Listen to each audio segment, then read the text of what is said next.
Quick question for you. As you 283 is told, the left hand goes over the left part of your chest, over your heart.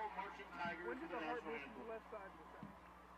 When they turned on the hydraulic slider and it was a different reality. Believe that. I believe that. I've watched those videos about crazy, them, and I think that would make like a really good like movie if just based on all those things. It's crazy though, and they did that. Yeah. A lot changed when they did that.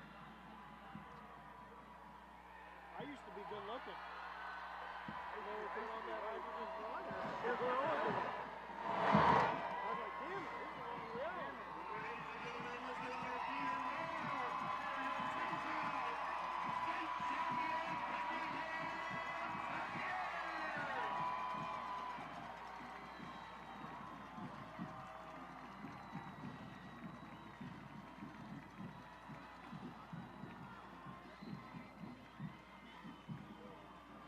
I didn't know you were there, Bob. What? I didn't know you were there. I didn't. Are they coming to us like they normally do? First? They're going coin toss and kickoff now. Oh, we just go straight into it? Yeah. Okay. Well, I can answer.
We welcome you back to Pickerington as we close in on kickoff tonight. Weather delayed, but we are playing football. It has turned into a fantastic night for the annual rivalry between Pickerington Central and Pickerington North. We have our coin toss for this evening, and as we get ready for this one tonight, the Hilliard Lawn and Garden Center coin toss, the proud sponsor of the coin toss, which was won by Pickerington North, and the Panthers will defer, which means the home team, the Pickerington Central Tigers, will get the football first to start this one tonight. Marty Bannister, Jeff Logan, Kellyanne Stitz. We'll check in with Kellyanne coming up a little bit later on during this one. Jeff, you've played obviously in the greatest rivalry game. Right. There's something special about a night like this. Yeah, there's no doubt about it. When you have an inner city rivalry like this going on, and keep in mind that this game's only been played 22 times, yet it has really become a very heated rivalry between the two. Pickerington Central leads all time 17-5. Preston Bowman to boot the football away, which will sail off the hands of the return man back deep for Central as it went off the hands of Deuce White and then rolled into the end zone, so the ball will come out to the 25, and the Pickerington Central offense will get the football first in tonight's game here at the new stadium, the new digs, if you will, for Pickerington Central football, and the offense comes out to the field led by one of our stars to watch tonight, the junior quarterback, Jeff Rocco Williams. Yeah, he's really a good one. The fact that he's a junior quarterback, got all the starts last year, really has grown into this position, and he is a leader on the football team. Physically, he's gotten a little bit bigger and stronger as well. First down and 10 for the Pickerington Central Tigers. Both teams are 1-1 coming into this one off of wins last week. First touch of the night goes to Kwan Alexander, and he dances his way ahead from the 20-yard line, shy of the 25. Now, as Pickerington Central has done traditionally over the years, they will run a number of different running backs in and out on this opening series. There you see the starting lineup. We told you about the quarterback, Rocco Williams. They have a fleet of very talented wide receivers. That offensive line is starting to gel, according to head coach Jeff LaMonaco. He was really impressed with what they did last week in the program's first ever win against Huber Heights Wayne, another very good high school football program. Second down and 5 coming up for the Central offense, and Williams, the left-hander, will look to throw. Hit in the backfield. He's going to be grabbed and brought down. Penetration that time. Malachi Irvin, the 6'5", 220-pound junior defensive end, one of the first Panthers to get there, helped out by Elijah Durham-Smith. And here's that defense, which made a big play just a moment ago. We talked about Malachi Irvin. Elijah Durham-Smith, his dad played at Ohio State. Some good linebackers as well. Tank Washington, a very good one at that strong safety spot. The folks at Pickerington North are very high on that young man. Lost on that play, pushes the football back to the 20, so it's a 3rd down and 10 call upcoming. They'll empty the backfield for the junior quarterback, Arian Washington, the 6', 160-pound junior wideout. One of the 3 flanked to the near side. They have a couple to the far side, and Williams will go to throw. Zips over the middle. The pass is caught. Nick Klipfer makes the catch and then gets planted. In fact, they're going to say he dropped that football. A lot of contact on that connection right there. Ryan Miller, the free safety, raced in and separated receiver from ball, and we get our first punt of the night. Great read by Ryan Miller, number 16. He's playing that free safety role, the center fielder. Watch his eyes right there. 16 coming in. That is a clean shot right at the time the ball got there. Very difficult to hold on to. This ball is on target and on time. Still would not have been good enough for a first down. Pickerington Central will punt the football away. The Panthers will get the ball for the first time. Emmy Lewis Jr. is back deep. And this punt very short and will put the North Panthers in very good field position. That ball did not get out of the central end of the field. So at the 20-yard line, the Panthers will put their offense onto the field, and they will get the football marked at the 43, just a 23-yard kick. And here comes this Pickerington North offense, which last week churned out 53 points and a come-from-behind win over Grandland out of Michigan. And they're led by the quarterback, the junior Jaron Mock, who is a 6'3", 200-pounder, has a number of Division I offers, including Michigan State and Wisconsin. There you see his numbers on the season, 24 of 43. And he has a good one to throw to. We talked about Preston Bowman a moment ago. We'll set the rest of the North starters on offense and the Central starters on defense in a moment. And the first play from scrimmage is a handoff to Michael Taylor, trying to sweep to the end. But a good job by that Central defense. Racing up was R.J. Holland, the strong safety, his 14th tackle of the season. Drops Michael Taylor on that first play from scrimmage. There's that offense led by number 1, Preston Bowman. Michael Taylor, who is committed to play at Ohio University, a 5'10", 198-pound senior. They've always had talented running backs at Pickerington North, and it's no different this year. And again, that young man is a very good one. Good look at Jaron Mock, junior transfer quarterback, was at Reynoldsburg last season. And again, they'll hand it off to Taylor straight up the hash marks, and there he goes to the 30, to the 20. Last year's game started with an 85-yard touchdown score for Pickerington North. This year's game starts with a 43-yard touchdown score. And the Pickerington North Panthers, another cannon shot to start the game, and they lead 6-0. A Ramos Roofing touchdown. For a free estimate on your roof, call or text 614-761-ROOF 7663. How about the excitement here, doing it on the road at the opponent's own building, their brand new field, and this is a strike right through the middle of that Tiger defense. Nobody around. They were all looking pass. Came with a little quick draw out of the backfield, and that offensive line did a terrific job of just turning people at the beginning. And then it was Michael Taylor taking it the distance. Climbed right up the hash marks into the end zone for the score. The extra point attempt is airborne by Ben Fowler, who kicked the game-winning field goal last week. And Pickerington North, as they did last year, strikes early and first. Panthers lead the Tigers 7-0. This is Toyota Friday Night Rivals.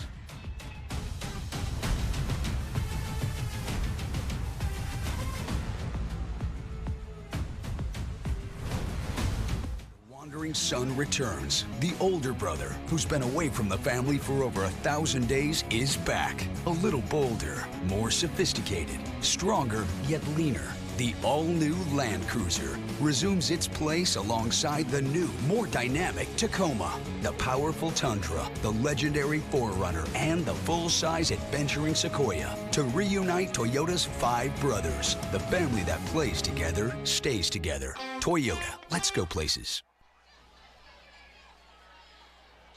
I'm Batman. 7-0 is the lead for Pickerington North over Pickerington Central. The first touchdown of the night belongs to the Panthers. Good to see Bruce Wayne in attendance tonight. Should I have released his identity? Everybody know? You better not. Okay. You better not. Scoring summary is brought to you by Alcohol, Drug, and Mental Health Board of Franklin County. 2 plays, 43 yards, the sprint for the score by Michael Taylor, and it's 7-0 Pickerington North. You know, not surprising this place is sold out. They sold out of tickets this morning, not letting anybody else in the building, but literally at 7 o'clock they opened it up. They had sent everybody back out of the stadium. Nobody was allowed in until we'd been 30 minutes past lightning. And now look around, Marty. This place is jammed, and this is a brand new football stadium for Pickerington Central, located at their current high school position. Here is Bowman's kick. This one will be fielded helmet high by Deuce White. He's in the middle of the field, has some running room out across the 20 to the 25-yard line, and a nice return for Pickerington Central, and the ball out to the 28.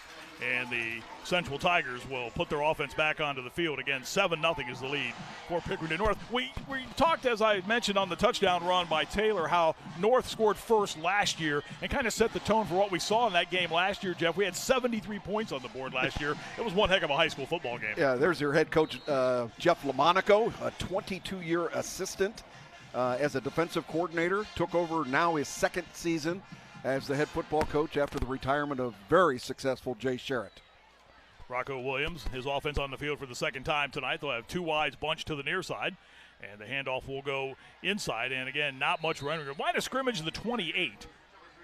And Pickerington Central, after the short gain by K1 Alexander, will have a 2nd down and 9 upcoming. Down to the third member of our broadcast crew, Kellyanne Stitz. Hey, Marty, Jeff, this is the first edition of this rivalry in this new stadium for Pickerington Central. I talked to their athletic director, Lisa Morelli, and she told me that they wanted to get this new stadium in here because they wanted to switch to turf from their old grass field at the old stadium, and they are excited for this accomplishment. It's a multi-purpose stadium, multi-use for all sports. Everybody's liked the adjustment so far. They just added in concessions on August 1st. They know they need more parking. They're looking to add more parking, but I'm going to send it up to you guys right now because some big plays are happening and the crowd is going wild. And that was Rocco Williams pulling the football down as the pocket collapsed and sprinting for a Tigers first down. He carries out to the 42-yard line, a pickup of 15. The prior play had lost a yard. We have a North player slow getting up after the run by Rocco Williams. One of the things about Rocco Williams, a very strong young man, he power lifts 300 pounds. His dad, Steve, is a physical trainer, works with both teams, with players from both teams on their powerlifting and working on their physical abilities and whatnot. A very nice thing, I think, when you look at the intensity of this rivalry. Somebody who has no problem helping both sides out in a rivalry like this. Let's check our keys to the game tonight as we look ahead to this one this evening as Pickerington North and Pickerington Central meet. For North, withstand the early surge. Keep the emotions and penalties in check. That's so big in a game like this, Jeff. Well, and we got the early surge right away from the North football team, but this is where Pickerington Central needs to make sure they take control of the football game. And for Pickerington Central coming into tonight, the O-line has to do its job in this one tonight against a very talented Pickerington North defensive front. That's a big part of this game, keeping the North offense off of the field. Tonight's keys to the game sponsored, of course, and always by Toyota. You know, early on, that run by Rocco Williams gives you an example of the athleticism of the young man. But where I really liked how he kept his eyes downfield, went through his progressions, and to your point, Marty, keys to the game, got good protection from his offensive line there that allowed him to be able to make the decision to tuck and run. Nice bounce-back game last week after struggling in the opener in their rather surprising loss to Harvest Prep. He was 19 of 22 last week. Williams to throw here, and a leaping grab as he threw it over coverage, and it will be a first down. Mike Jones, the senior wide receiver, on a good throw by Rocco Williams, makes the catch, and then is bumped out of bounds in North territory, and that's a first down sponsored by Buckeye State Bank for the Pickerington Central offense. What a terrific adjustment Rocco Williams makes. Watch here, he's getting pressure from the very beginning, and the fact that he's left-handed allowed him the ability to really put some mustard on that football. Watch here again, he gets hit when he throws, but he was stepping into the throw, and a really good job getting open and making himself available was Mike Jones. 13-yard pitch and catch and a first down for the Tigers offense. Flags come in. We're going to have a call against the defense, so that'll tack 5 more onto this. Dead ball, encroachment on defense, 5-yard penalty, still first down. That's our referee tonight, Andre Love. That look at the penalty sponsored by the United States Army. So it'll be a 1st and 5 upcoming now for the Central offense. Dual slot backs, handoff inside. K1 Alexander pushes his way towards the 35-yard line. Pickup of about 4 as he got to the 36 for Alexander, a 5'11", 180-pound senior. Talked about the intensity of this rivalry. The win last year by Pickerington North kind of jump-started their season as they went unbeaten until the final week of the year. Pickerington Central finishing 8-4, Pickerington North finishing 11-2 last season. There you see the numbers for K1 Alexander. Changing the play at the line of scrimmage. Williams will hand off. Alexander stutter steps, hesitates, accelerates, and gets inside the 30-yard line. It's another first down. Again, sponsored by Buckeye State Bank, as K1 Alexander doing damage on the ground, got to the 29, picks up 7. Amari Miller, the cornerback, number 14, coming up to make the play for Pickerington North. They're in the Ohio division. They play in their division, Central Crossing, Gahanna, Lincoln, Grove City, Newark, and Westerville Central this year. Westerville Central, thank you. You're welcome. They're playing at Bell Fountain tonight, by the way. They get a look at Tavian St. Clair. That'll be interesting. The 5-star Ohio State football recruit. First down and 10. Handoff inside. Alexander spun down right at the line of scrimmage as he tried to turn it up. Malachi Irvin in to make the stop for the Pickerington North defense. Yeah, keep an eye on this kid. Just a junior, 6'5", 220. That's a body that you can grow into. And if they're giving weightlifting and training classes somewhere, this is a young man that would be exceptional as he continues to grow into that body and very active at that defensive end position. Second down and 10 call upcoming. We are nearing the halfway mark of quarter number 1. Pickerington North holding the lead 7-0 on the 43-yard touchdown run by Michael Taylor. North showing blitz. Here they come. Williams in the pocket, delivers over the middle. The pass is almost intercepted through the hands of the intended receiver, as on a crossing route that time, he was looking over the middle for Jaden Nelson. The ball went through his hands and was almost intercepted by Malachi Taylor. Well, again, a good job by the offensive line and the backs picking up the blitz. They were able to hold long enough for Rocco Williams to be able to find the receiver, but just thrown a little bit too hard and too high to be able to come down with the catch. Third down and 10 for Central. Last week they won at Wayne 45-40 in a game that featured a little bit of everything. And there were a number of games last week on that very uncomfortable, humid night. Williams hands off Alexander to the 25 where he is bent backwards, trying to fight ahead, and will go maybe an extra yard. We'll see where they put his knee down. But again, Pickerington North doing a nice job of bunching up the middle as Alexander started to find a little bit of room after that gain. So a fourth down upcoming. We'll see what the mindset is here of Jeff Lamonaco. Watch the misdirection there in the play, putting the ball in the belly of Deuce White coming across the way and then handing that ball off to the running back up the middle. And total control here, but fourth down, they are going for it. That was Dante Curtis on the stop. Williams will go back to throw on fourth down, fires over the middle and has a receiver down to a knee to make the catch. There is Deuce White with the reception, and it's a first down. White was down to a knee, and Williams hit him right on the number. First down, Pickerington Central. The drive stays alive as the ball is moved inside the red zone, the Basement Solution red zone. Quality solutions at an affordable price. What a nice catch and throw that time. And what Deuce did perfect there was he put himself in a position where his quarterback would be able to find him. As you look at the numbers coming into this game, for Sharon White, 10 catches for 157 yards. Do the math real quick. 15.7 per catch is a big number. Jeff Lamonaco called him our go-to guy, and you saw why right there. Williams fakes the handoff, looks for a little running room, is grabbed by the shirt, and manages to fall ahead. Initial pressure by Tank Washington, the strong safety for Pickerington North. Play gained to the 13-yard line. Watch this. Yeah, the 13. He got a couple of hard-earned 2 yards there. Rocco's holding that right arm. Now he's a left-handed thrower, but he is holding that right bicep as if there was some sort of an injury on that play. We'll have to keep a good look on that. Again, left-handed thrower, but he was favoring that right arm. Has grown a couple of inches and put on a little extra pounds, but in a good way. Not like the pounds that Jeff and I put on. Man in motion is Washington. Williams hands to Alexander, trying to wiggle out of a tackle attempt and cannot do so. That play initially blown up by Dante Curtis, the middle linebacker, who got there and slowed him down enough for help to arrive for a tackle for a loss. Yeah, Rocco's not 100% right now. Keep a watch on this as we go forward. And here's the handoff. Not much of an option, to be able to pull that ball out, and great pressure coming up the middle. Again, that's Malachi Irvin being a mess in the backfield. He and Dante Curtis have been very impressive in this game so far for Nate Hillerich's defense. 3rd down and long. They need to get to the Central Tigers to the north 5-yard line for a first down. Here's Williams back to throw again. Steps up into the pocket and will run. The lefty delivers over the middle, incomplete. Trying to get the ball in the middle of the field that time, as Arian Washington was the intended receiver and led him too much. So another 4th down upcoming for Central. And let's see what Jeff LaMonica wants to do here.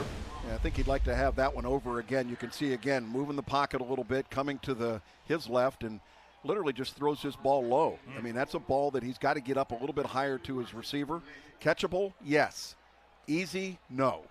Carson Goulet on to try a 34-yard field goal attempt. Looking for the first points of the night for Central. Kick is on the way, has the height, has the distance, and it's good. And the Central Tigers answer with a field goal after the North touchdown. At the 3:56 mark, it's Pickerington North 7, Pickerington Central 3. This is Toyota Friday Night Rivals.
Seven 3 is the lead for.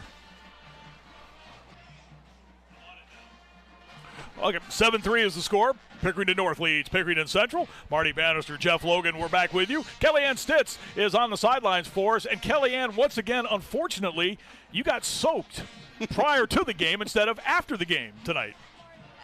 There's certainly, I don't know how I can avoid it. I don't know what I've done to do the post-game downpour, the pre-game downpour. There was certainly no calm before the storm here. As we saw, there was a tsunami of a storm that came through. And I mentioned earlier that the old stadium had had grass for their field, but this new stadium has turf. And right now, guys, understandably so, it's very sleek from that downpour that we got earlier on. And they referred to the old field at the high school where that Central used to play, as we take a look at our scoring summary brought to you by Alcohol, Drug, and Mental Health Board of Franklin County. 14 plays, 56 yards, 5.5 minutes for Central. We'll tell you more after this opening kick is returned. And this is Lewis hurdling one defender and then getting out to the 20-yard line before he is brought down. So that's where the North offense will start with the 7-3 advantage as they come back onto the field. They move just down the road a bit for this new facility, which is behind the high school here at Pickerington Central. They called the old field, and you have to be careful how you say this, they called it the ditch. It was below flood level, and I promise you, if this game was being played there tonight, we'd be in rowboats. It would have been nasty.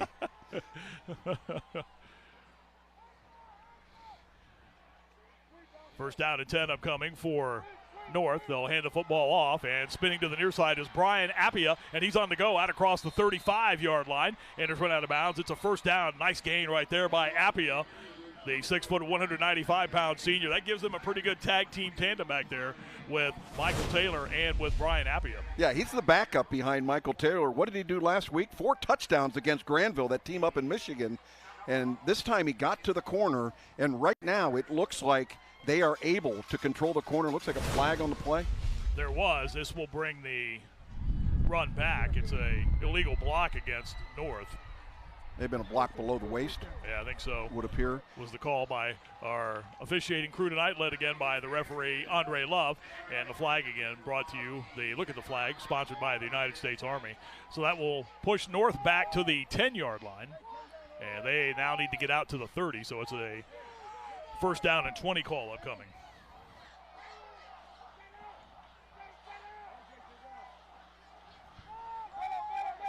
Inside running room again, but not much, as Appia again the ball carrier. Again, the line of scrimmage was the 10, and Appia got out to the 12, a pickup of just a couple. You know, Marty, Jaron Mock, the junior starting quarterback for the Pickerington North Panthers, yet to throw a ball, yet to get a ball downfield. 0 for 0 in passing. They've been very successful with the running game, but they're going to have to put the ball in the air here with the goal line right against their back. Well, that was one of the things that Nate Hilleridge talked about earlier in the week, that Jaron Mock is more of a running threat than last year's quarterback, Landon O'Connell. And a handoff inside. They're playing this just kind of close to the chest right here, backed up to their own end zone. In the middle of that play, the tackle, Jamarian McAllister, the 5'11", 280-pound senior. And that's fire plug right there, man. 5'11", 280. You got to love that. Low center of gravity. Watch him deliver the blow here. They had an empty backfield, and yet they brought a man in motion and brought him into the running game. Still have not thrown a pass. And how about the closing speed of John Marone McAllister? Very impressive.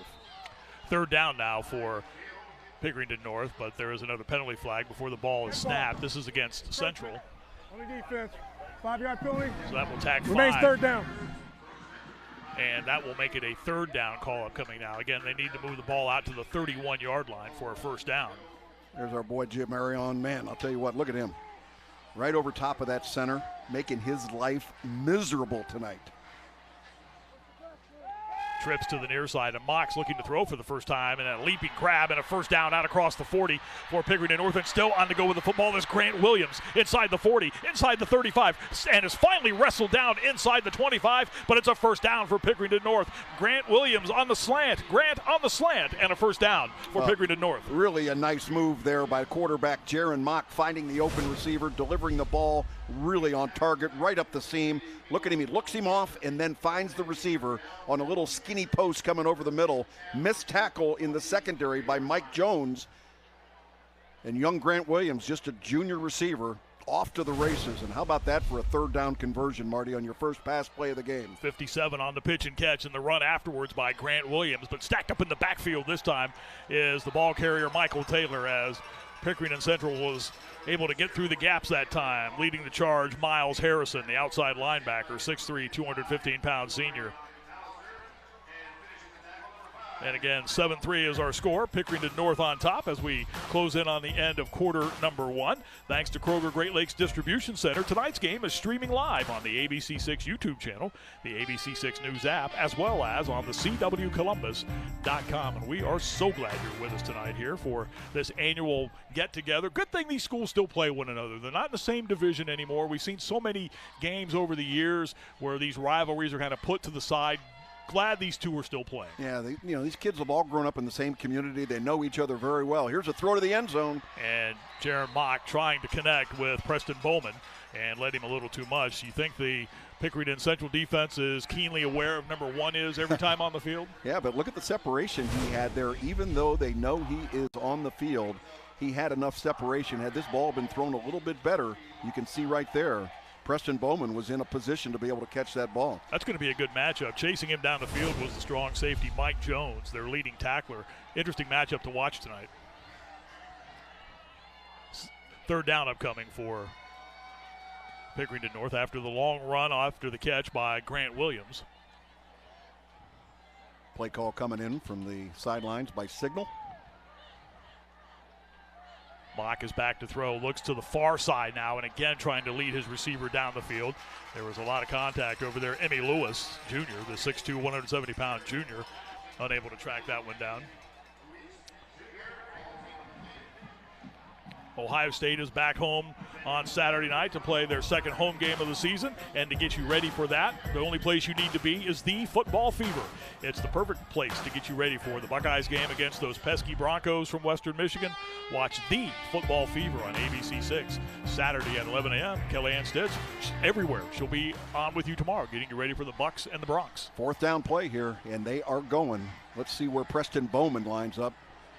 Down here at the bottom of your screen. Out of the shotgun formation, Mock is back to throw and looking for Preston Bowman down the near side sideline. In fact, on that near side, that was Ashton Hampton who had lined up to the near side, the 6'2 senior. And the pass led him just a little too much. There's some room for him to throw the football. These receivers, Jeff, are getting behind the DBs. They are. You got to learn to drop that ball in over top of them, but that will turn it over on downs. Week number 3 of the high school football season. It's a busy one, and the best place to be for the scores is right here. FNR Scores on Fox 28. Join Kellyanne Stitz. Again, see, I tell you, she's everywhere. Tonight for FNR Scores, Friday Night Rival Scores on Fox 28, sponsored by Columbus State Community College, right after our broadcast tonight. Not much room on that running play. They brought Deuce White around on a little bit of a jet sweep, and good closing speed by that Will linebacker, Cale Blackman. 5'11", 180-pound senior. Pickerington North scored on the second play from scrimmage, the touchdown run by Michael Taylor. Pickerington Central able to answer with a drive that ended with a field goal. The Tigers have the ball back as we are approaching the end of quarter number 1. Keyshawn Robinson checks in at the running back spot, and he will carry. Nope, quarterback. Yep, Williams will follow him through the hole. And that will likely be the end of quarter number 1, the last play of quarter number 1. The 6'2", 195-pound junior quarterback, Rocco Williams. All OCC selection last year, and that will do it for quarter number 1. The annual matchup, Pickerington Central, Pickerington North. First time has been played at Central's new home field. And after 12 minutes of play, it's 7-3, North leads Central. This is Friday Night Rivals.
The student sections had a football game last night at the old field, part of this rivalry week between Pickerington North and Pickerington Central. Welcome back to Central, along with Kellyanne Stitz, my broadcast partner in the booth, Jeff Logan.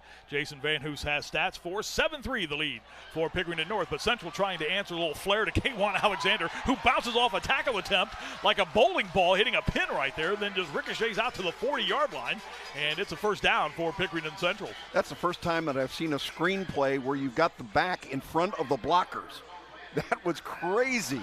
The only time K'Juan Alexander could get himself open where the quarterback was going to watch number 3. He's going to slip screen here, and look at the 2 big linemen behind him. They're supposed to get out in front of the back to be able to make those blocks downfield, but what a terrific effort by K'Juan. Picks up 11 yards and a first down. And another good run here to the midfield stripe as plowing ahead Kaisim Robinson with the carry. The 5'10", 160-pound junior had 13 yards and 4 carries last week. Central starting to go up-tempo right now, trying to allow this North defense to not make any changes right now.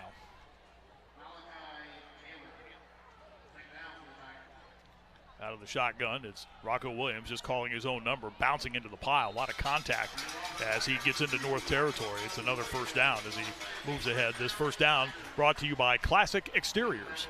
And Keyshawn Robinson in there trying to spell the number 1 running back, K'Juan Alexander. And we should mention that Gerald Banks, who's the other backup running back on that Pickerington Central football team, out for this week, was ruled ineligible for some reason by the OHSAA, with more to be determined next week. Banks had a big week last week, couple of touchdowns, 117 yards in the win at Wayne. Here's Rocco Williams to throw in a good dart right there as he hits Deuce White, cutting across the 35-yard line, bump backwards to the 37-yard line, another first down.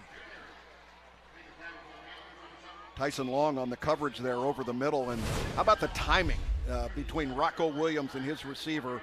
Right now, as soon as he appears open, that ball is delivered, and the contact happens immediately. Boy, what a nice job Deuce White does, just making himself available to his quarterback, and that will give them an automatic first down on encroachment on the defense. Dead ball. Encroachment on the defense. That moves the football ahead to the 32-yard line. You can hear the wind whipping around there down on the field with the ref's mic, and Kellyanne Stitz is down there. Give us an update maybe later on about how much that wind is still out there that might be affecting this game tonight. Well, the weather was supposed to take a turn for the temperatures to drop as the evening went along. Handoff inside, and carrying the football that time was Justin McCoy. And again, as is the tradition of Central, they utilize a number of running backs, and that is the 3rd different ball carrier they've had back there so far in this game. Good exchange between quarterback and running back, and you can see the offensive line dominating right now up front, able to get positive yardage. If you can get 3 to 4 yards on first down, that creates a great opportunity for quarterback Rocco Williams. Second down and 7 upcoming. Here's Williams to throw to the near side for White, and the ball is off his hands in the end zone. I don't know that he would have been able to stay in bounds anyway along the near side sideline. Rocco Williams trying to connect with his go-to guy, Deuce White Jr. Well, we've seen separation with both of these teams on these wide receivers, and this is a catchable ball. You got to go up there and grab that ball. He kind of short-armed it. Crocodile arms right there, we call it, and you got to make sure that you extend yourself. And I think what he had in mind was, where is that out of bounds going to be? Exactly. And trying to draw that ball back inside. 3rd down and 7 upcoming for Central. Empty backfield for Rocco Williams, who again wants to throw over the middle in the pass off the extended left hand of Mike Jones. And the incompletion brings up a 4th down, and we'll see what Jeff Lamonaco and his staff want to do here. Will we see Carson Goulet, or will we see a 4th down try here? Well, we got the kicking team coming out there. It appears to be. It will be Carson Goulet coming out to try a field goal. This one will be spotted at the 36. This will be a 46-yard attempt. We've got the wind behind his back right now, so that should be a little bit of a help, but this is going to stretch his capacity to be able to make this one. Almost dead center of the field where it will be spotted. Good look at it right there. The kick is up. Does it have the distance? It does. Wow. 46 yards. A booming kick by Carson Goulet. And it cuts the Pickerington North lead to a point at 7-6. He cleared that with room to spare.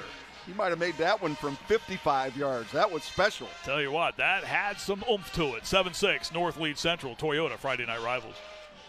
Room with a view. That's what you get with the powerful new Toyota Tundra. The electrified iForce Max powertrain can deliver up to 437 horsepower. And this was easy.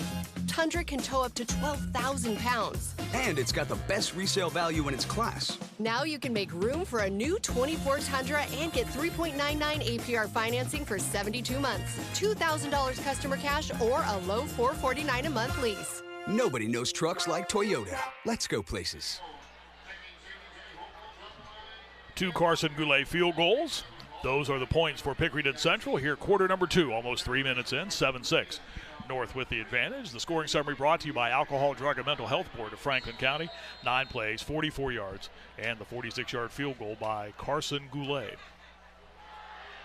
So Pickerington North will get the football back. Back deep. Emmy Lewis Jr. to the near side. We'll also have Grant Williams back, who had that big catch and run a little earlier.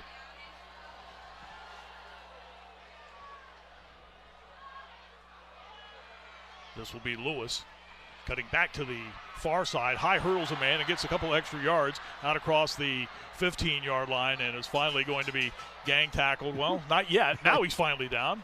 He's still fighting ahead.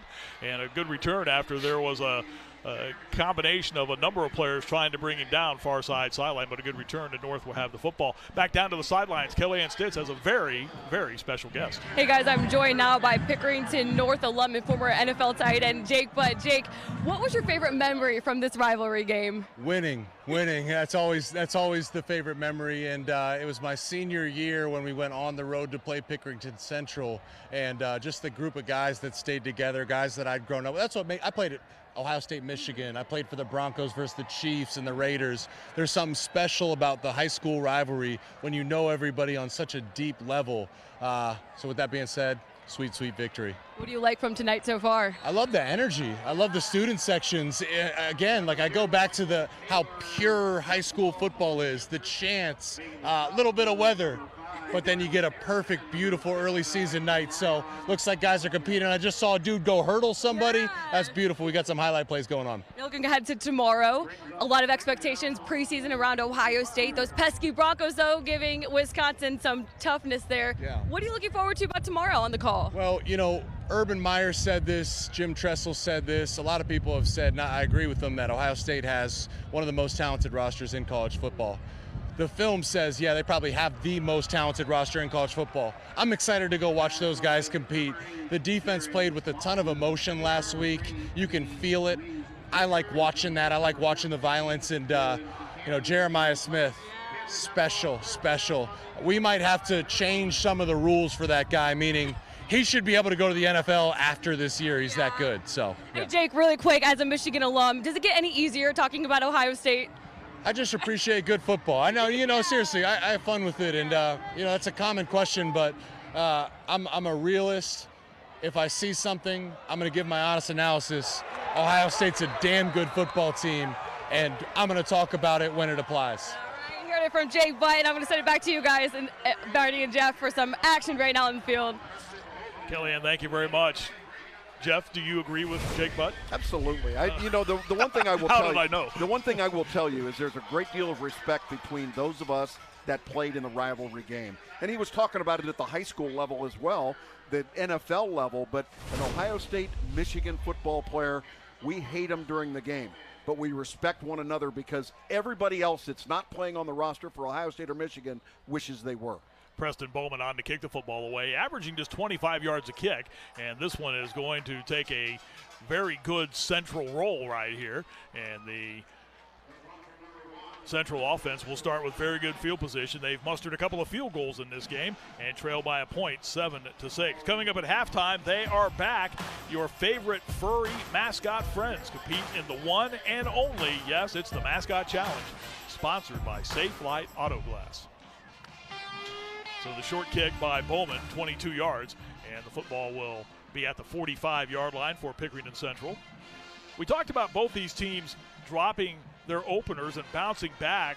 Pickerington North opened with Lakewood St. Edward, the three-time defending state champions, and were blanked 28-0. Big hit in the backfield as Alexander tries to get to the edge, but Ryan Miller says, nope, you're not getting there, and drops him. Play will lose a yard back to the 46. Watch Ryan Miller shoot the gap here and make a big stop. Yeah, pretty good job at the point of attack, but they were bringing the safeties, and that you know, when you read run, you're coming up hard. Now, what they'll try and do is get those safeties to keep sneaking up like that and then go play action and try and hit something over the top.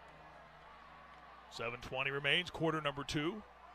And the lead at 7-6 for Pickerington North. Slot to the near side, Rocco Williams.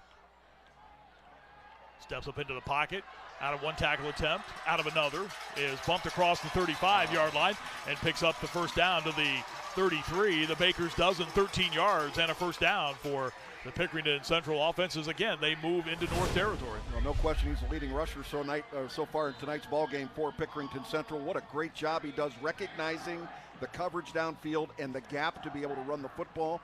And what a dimension it adds when you have that quarterback that can tuck and run. The free safety, Ryan Miller, again in on the stop.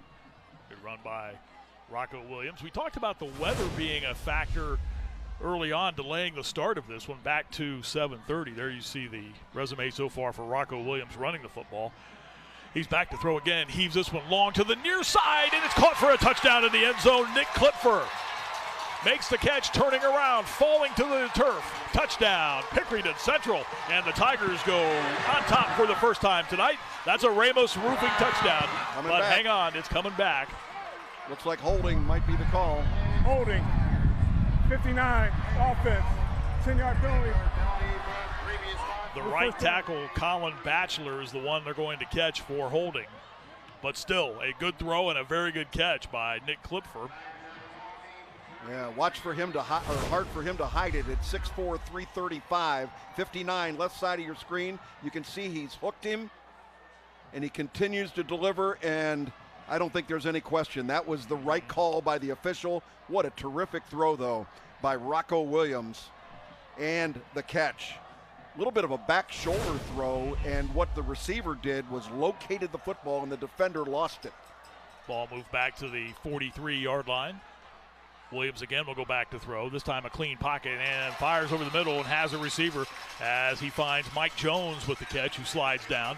Still a long way to go for the first down, but that makes this down a little more manageable as that pitch and catch goes inside the 30 to the 29-yard line. They pick up 14 on that. Watch linebacker Dante Curtis, number 12, who was dropping back in coverage but late reacting, and that allowed the seam to be open to deliver the football. Second down call upcoming. Let's call it second down and 6. Williams will hand off. Alexander finds the room, has the first down, and carries to the North 20. That first down sponsored by Classic Exteriors, and the North defense stops Alexander, but not before the first down gain to the 20, which puts the Central Tigers in the Basement Solution red zone. Quality solutions at an affordable price. Watch the faking in the backfield by Rocco Williams. I like how he turns his back to the defense. They have no idea whether he's keeping it, handing it off, or anything. Watch again, turns his back to the defense, and then stays there. How good is that? That is just total deception. That helps hold the safeties and creates an opportunity. You can interrupt me anytime you want. I'm sorry. Kaiseem Robinson trying to get to the outside, angling towards the marker far side. We've worked together long enough. It doesn't. I have. We know each other way too well. We're not going to offend each other. I know that for a fact. Well, I don't know about that.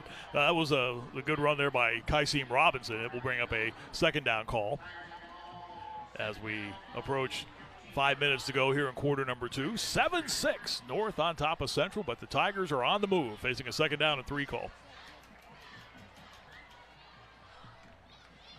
Williams hands off. Good job of hanging on to the football that time as moving towards the 10, perhaps inside the 9. Looked like Elijah Durham-Smith at that defensive end position, the junior, able to make the play. Looks like we've got an injured player on the field, one of the North Panthers. That was K1 Alexander with the gain. A little slow getting up was number 6, Malachi Taylor. Plays a strong safety. 7-6 is the score. North leads Pickerington Central. Toyota's Friday Night Rivals continues.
Coming up in just a few minutes, we will go down to Kellyanne Stitz for the Music Go Round Coach's Corner to hear from the coach whose team has the lead in this 7-6 game. Right now, that would be Nate Hillerich of Pickerington North, and get his thoughts on the first half. But Central facing a 1st and goal now here late in quarter number 2. Marty Bannister, Jeff Logan, Kellyanne Stitz back with you. 7-6, North with the lead. Rocco Williams, 5 out of 10 passing tonight for 59 yards. Yet to get a touchdown. 2 field goals so far for this Pickerington Tiger offense. First down sponsored by Classic Exteriors. Williams, for one of the few times tonight, will operate over center, sends Deuce White in motion. Play fake and rolls to throw. Will keep the football, lobs it towards the end zone, and it's incomplete. The throw was low as he was looking in the near side of the end zone that time, trying to get the football into the hand of Cameron Green. Boy, the line of scrimmage was right about the 9.5-yard line, and it looked like he was going to tuck it and run. Let's see if he crosses the 10-yard line when he finally unloads the football. Right here it is. Oh, boy. That was close to being over the line of scrimmage. Side judge was not there to really be able to make the call, and that looked a little bit like Patrick Mahomes, didn't it? I mean, just out there flinging the ball around.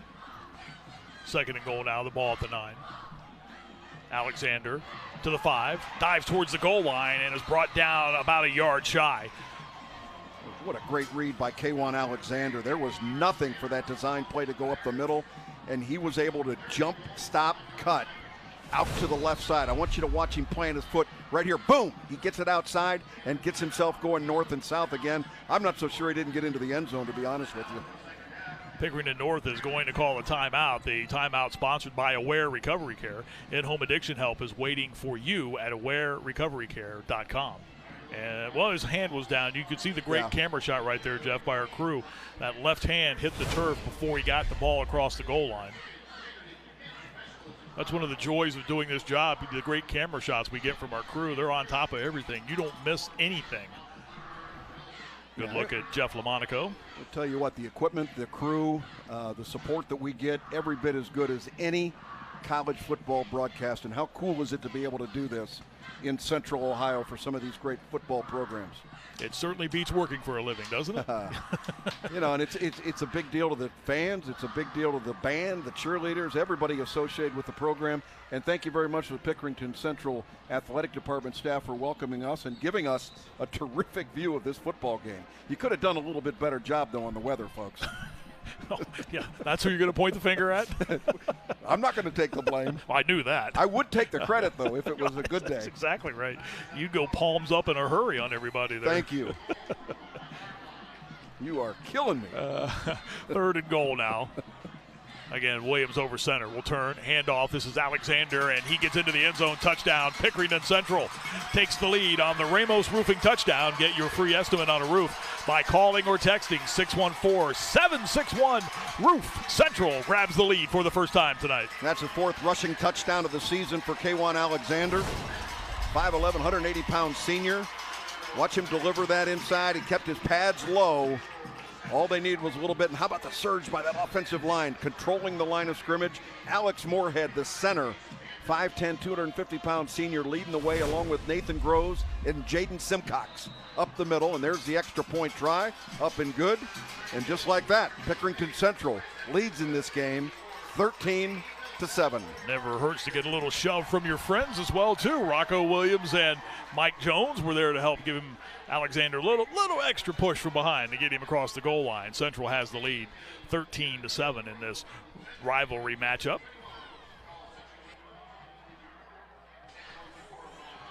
So the first lead of the game for Pickerington Central, and the first lead in the last 2 years in this series because they had the game tied on a couple of occasions last season. Stick around at the half for the Bath Fitter halftime show. Discover how teachers from Pickerington Central and from Pickerington North High Schools are helping students expand their skills and inspire greatness. Plus, scores from all around Central Ohio. It's all coming up in the Bath Fitter halftime show, which is 4 minutes and 42 seconds away, Mr. Logan. That ought to be pretty exciting. It should be. There are some games tonight that have been delayed, of course, by the weather. The start of this one was pushed back a half hour. Some games in the southern part of the state, in fact, have been moved to tomorrow. The scoring summary brought to you by Alcohol, Drug, and Mental Health Board of Franklin County. 10 plays, 45 yards. The Alexander 1-yard run. So the weather affecting games in the southern part of the state. northeast part of the state being affected by it as well, too, with some games being delayed and moved to tomorrow. Very high kick that is returnable out across the 25-yard line, and a couple of good sticks on Emmy Lewis Jr., but he's able to fall ahead to the 27-yard line, and the Pickerington North offense will come back onto the field. I mentioned North losing to Lakewood St. Edward in their opener, 28-0, and no shame in that. I mean, heck, who hasn't lost to Lakewood St. Edward as we watch the return here, Jeff? But they had their hands full last week with the team they played from Michigan, Granville, from Michigan. They ran the wing T offense. They had no receivers on the field. They were 5 for 5 on fourth downs. They returned 19 of their 22 starters, and Nate Hillerich told me it was almost impossible to prepare for that because they spent all offseason focusing on Lakewood St. Ed. Sure. And then you run into that, and it's an entirely different animal trying to stop that. How do you score 51 points with that archaic of an offense? That's what's amazing to me. Here's Preston Bowman, and he's on the go to the 40, 45. He's into Central Territory. Oh, and loses his balance and stumbles down. Bowman was about to go the distance, but lost his balance and fell down. And North will have a first down and 10 in Central Territory. All you can do is laugh. He's a little frustrated there, but this gives you some idea of the potential of this guy. Not just as a wide receiver, but a game breaker. We mentioned that Preston Bowman committed to Kentucky. I'm not so sure that all of the recruiting that is being done is finished yet. I think Preston Bowman might have some other considerations. 33-yard run for Bowman, inside handoff, and this is Michael Taylor, senior running back. Pushes out from the 40-yard line. He gets to the 36. The other thing that, when I was talking to Nate Hillerich about that game last week, 53-51 ended up being the final. Pickerington North won it. I relayed a story to him that former Ohio State coach Jim Tressel told us once when the Buckeyes are getting ready to open with Navy. You're going to play a team like that, you play them in week 1. That way you've got all season to prepare for that style. Whereas Pickerington North, they had to play Granville in week number 2, and it really took a toll on them preparation-wise. There's a handoff inside. This is from the line of scrimmage, Michael Taylor. The line of scrimmage was the 39-yard line. That's where he got back to. When you've had the success that both of these programs have had, Marty, you have difficulty scheduling outside of your conference, if you will, and that's what's forced Pickerington North and Central to have to look outside. How about next year, 2025, Pickerington North opens with St. Ed's, Ignatius, and Central, back to back to back. There cannot be a tougher gauntlet in all of high school football. Gauntlet is a very accurate description of that. We have a timeout again on the field. It's sponsored by Aware Recovery Care. In-home addiction help is waiting for you at awarerecoverycare.com. 13-7 is the lead for Pickerington Central in their annual rivalry match with Pickerington North. Scheduling is such an issue for the two Pickerington schools. As Jeff mentioned, the slate that the North Panthers will play next year, and in fact, it is hard for them to get other OCC schools to play them in non-conference games, and that's one of the reasons why you have to play teams from out of state. You have to go over to the Dayton area, as Central did last week, to play, and that's a very good game to play. Don't get me wrong, Huber Heights, Wayne, but they've played Centerville in the past, traveling over to the Dayton area for a matchup with Greater Western Ohio Conference schools, but it is a very hard thing to do from a scheduling standpoint for the two Pickerington schools. 3rd down and 4. The ball is at the 34-yard line. It's another encroachment call. We've had 3 or 4 of those tonight. That this ball. one going against Pickerington. Encroachment. It's going to give them a first down, too. It was 3rd and 4. Yeah, you talk about those other OCC schools that they've been able to get on their schedule. This year, they've got Kaufman, and they will travel to Thomas Worthington outside of their division of the OCC. And then you look at the fact that they've played St. Ed's. They went up to Michigan, played this one of the best teams in the state of Michigan last week. Pickerington Central this week. Dublin Kaufman, pretty good football team as well. First down and 10. And running straight up to the 15, to the 10. Nice little move back to the inside. Little stutter step move was Michael Taylor, and he gets inside the 5-yard line. 1st and goal upcoming for Pickerington North. They've entered the Buckeye Basement Solution Red Zone. Quality solutions at an affordable price. Watch this run by Michael Taylor. Yeah, they talked about him being electric. This is electricity at its best. Not the lightning we had tonight, but similar. He was popping through there like crazy. Watch him plant that outside foot and get himself going north and south. And I think when he looks at this again on tape, Michael Taylor's going to wish he just continued straight up instead of trying to make that last wiggle. Ball to forward. Here's Taylor again. He started the game with a touchdown run, and he adds his 2nd of the night as he goes into the end zone. Touchdown, Pickerington North. That's another Ramos Roofing touchdown. Get your free estimate on a roof by calling or texting 614-761-ROOF. Michael Taylor with his 2nd touchdown of the night. That's 6 on the season. A really good job by the offensive line developing on the right-hand side. C.J. Moore over there with Lance Blakely, the right tackle. 6'3", 280. Where are these kids coming from, Marty? Holy crap. To try the extra point is Ben Fowler.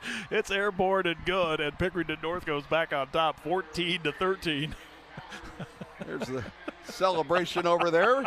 One happy Michael Taylor. I'm serious, man. I'm not. I mean, I agree with you. It wasn't 100 years ago that I played. It may have been a long time ago.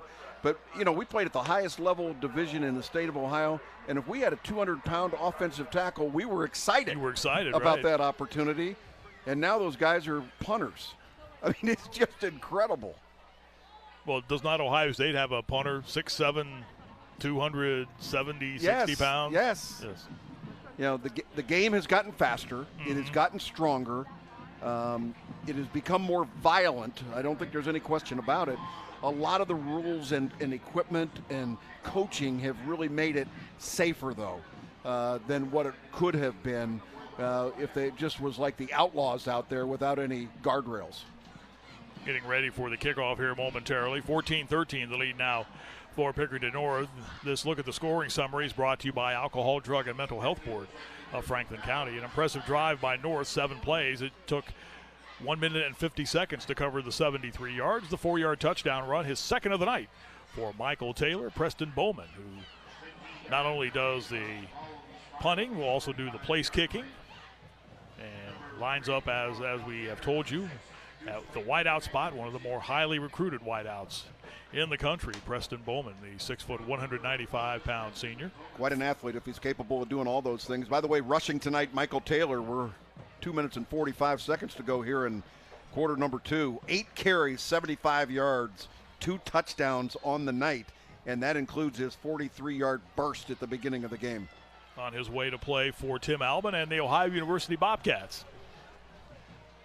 This kick will sail into the did not go into the end zone. It looked like it was going to. Everyone was running away from it. It checked up at about the 1-yard line and came back upfield, and Central alertly falls on the football. If they run away from it, that's a live ball, and North could have recovered it.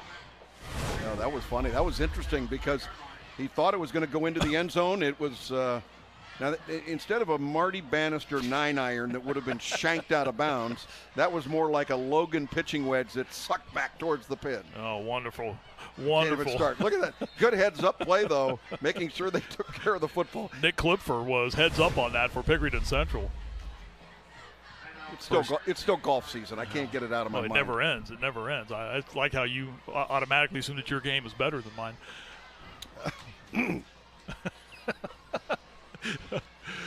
It will be a 1st down and 10 upcoming for Pickerington Central. Good look at Jeff Lamonaco.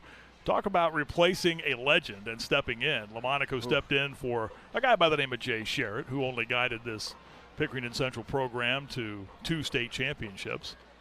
Some runner-ups there as well. What was it, 3 runner-up state champions for... Including that awful COVID year. They got to the state championship game. And in all due respect, this guy right here was a part of those state championships. He's the defensive coordinator.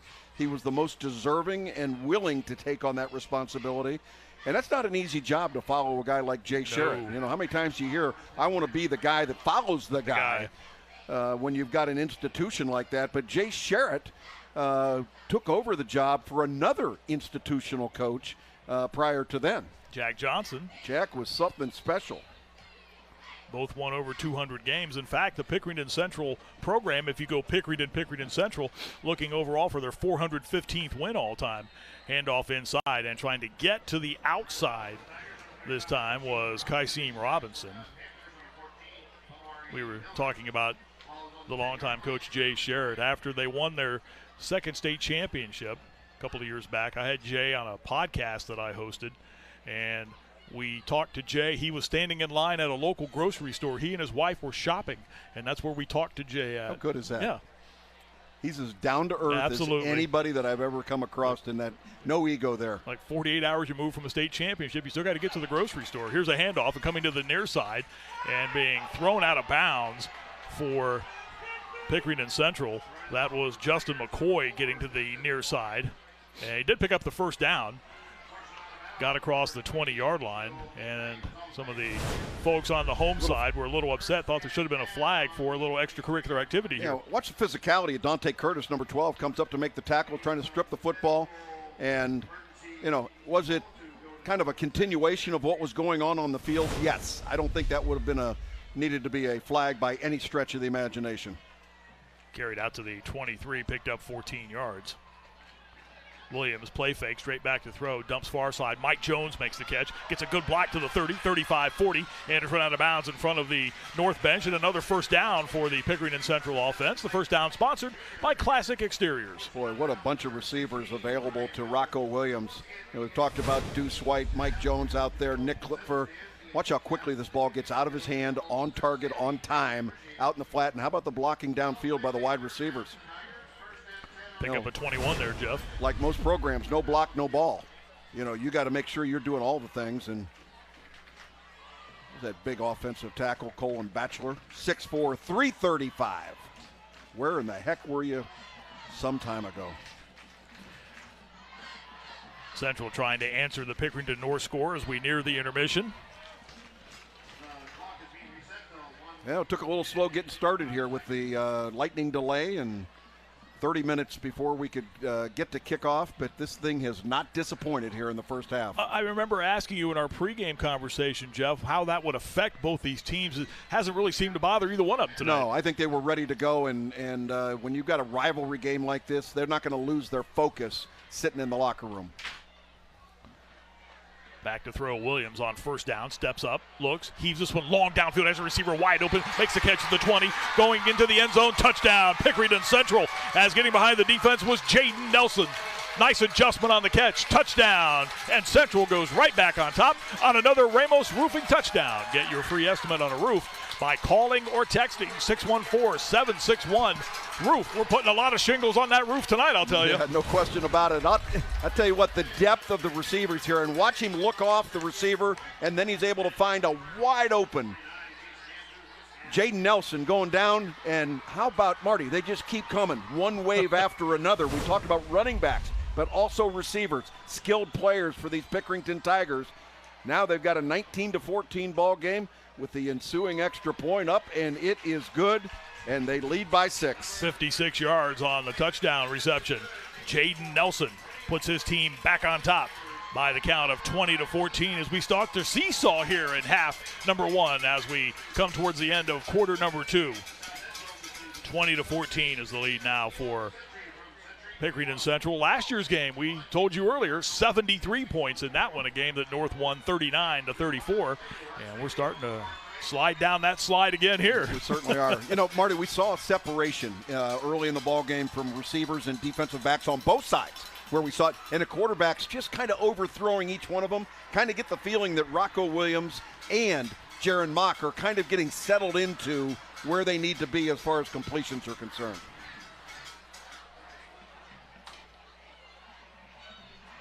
That's 7 out of 13 passing tonight for Rocco.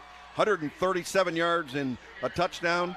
The scoring summary, 5 plays, 91 yards. It only took 57 seconds. And that scoring summary brought to you by the Adam H. Board of Franklin County. Alcohol, Drug, and Mental Health Board. So Carson Goulet will get set to boot the football away. 20-14, now the lead for Central. This kick will go into the end zone and out of the end zone into the Central band, lined up ready for their performance at the intermission. And North will put their offense back onto the field. The way this game has started to ramp up offensively, 147 is a world of time for North to get down the field with the football. No question about it.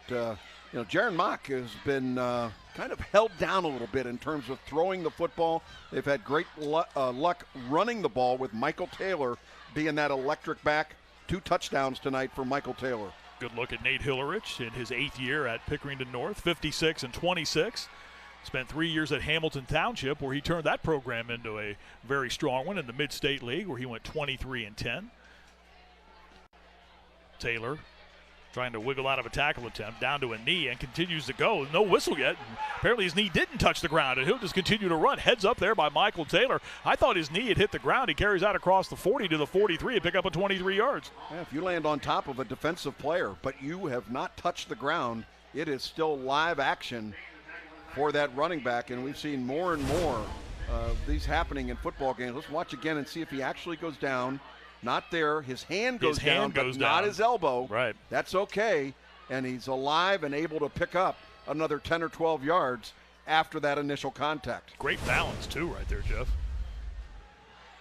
Mock back to throw, looking for Taylor, and leads him too much at the Central 40-yard line. Yeah, this run by Michael Taylor, pretty special. Again, you're going to watch from the end zone. Let's make sure he doesn't touch the ground. Nothing there. Hand is okay. No knee on the ground.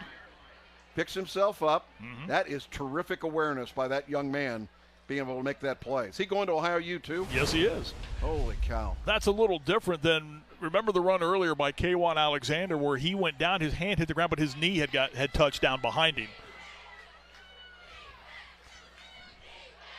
Little toss. This is Lewis Jr. trying to come to the near side and find a gap, but finds nothing but guys wearing purple shirts. Mason Johnson, 5'11", 205-pound junior, comes in to make the stop. That play will go for no gain.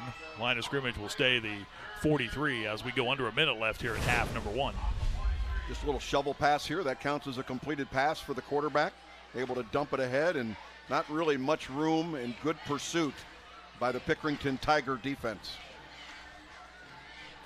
Also over there was Drew Halfley, one of the linebackers, the 5'11", 200-pound junior. Clock continuing to roll, under 30 seconds to go in the half. 3 receivers, top of the screen. 3rd down for North, and Mock is back to throw now. Looking down the far side sideline, and this ball is incomplete. Trying to connect with Preston Bowman. Good coverage over there that time. Jalen Kincannon, a 5'10", 150-pound sophomore, getting the call that time against Preston Bowman. Yeah, talk about getting your hands full as a young football player, just a sophomore. Got his head on a swivel, did a really nice job of locating the football and then turning right back into the receiver. And that ball just not high-pointed by Preston Bowman. So that makes it 4th down, and North will punt the football away with 17 seconds left in the half, and Preston Bowman on to. You got to pay attention anytime Preston Bowman's back there as a punter. One of the, I think, dangers of having him back there if you're a opposing special teams coach. This is Deuce White waiting for the punt. A better effort this time. The last one just went 22 yards. This one will roll to a halt inside the 20 at the 23 with about 6 seconds. In fact, 6 seconds exactly to go here in this first half. Game started with the 43-yard Michael Taylor touchdown run for North. Central answered with a couple of field goals to make it 7-6. They then took the lead on a touchdown pass.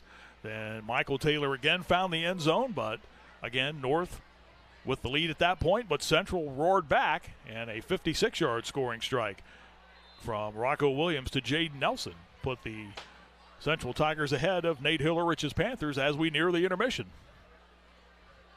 Down to a knee, and that will do it for half number 1 here at Pickerington Central. 20-14 is the lead for the Central Tigers over their friends from Refugee Road on the north side of Pickerington, the Pickerington North Panthers, as the teams make their way towards the locker rooms. 20-14, Central with the lead. Kellyanne Stitz is with Jeff LaMonaco. Coach LaMonaco, back and forth game, high energy. What is your message to the team at halftime? We just got to keep going. 0-0 at half, and then let's just keep going. Make our adjustments at halftime, and hopefully come out and play a little better. What do you need to do to limit some of those explosive plays? They got some athletes, Yeah. so we got to tackle a little better and make sure we're filling gaps right. Thank you, Coach. Make sure we're coming out and running the alley a little bit. What do you need to do to continue the momentum in your favor? We just got to keep doing what we're doing. Just keep playing, enjoying ourselves out here.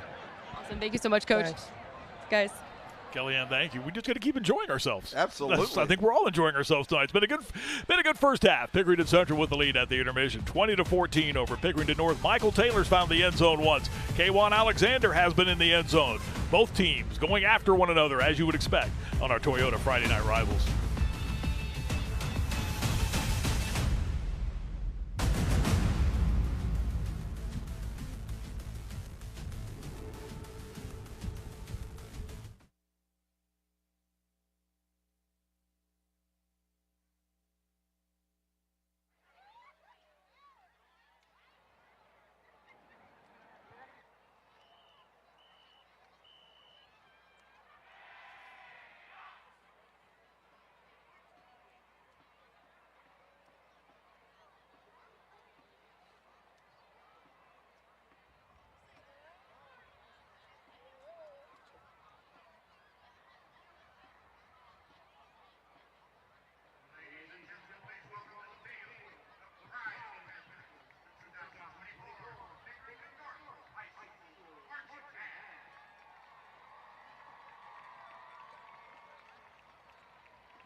Welcome into the Bathfitter halftime show. I'm Kellyanne Stitz. Right now, Pickerington Central leads Pickerington North at 20-14. But all season long, the CW Columbus and the Ohio Education Association are teaming up to highlight the inspiring teachers making a difference in the lives of their students. And tonight, we introduce you to two inspiring educators from Pickerington North and Pickerington Central High Schools in the Ohio Education Association Educator Spotlight.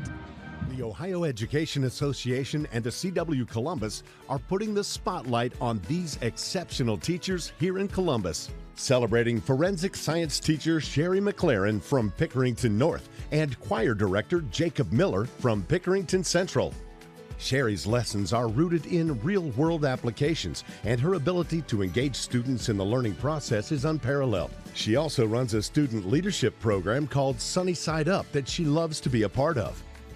I have students who are working on a lab or talking about a concept and they get it.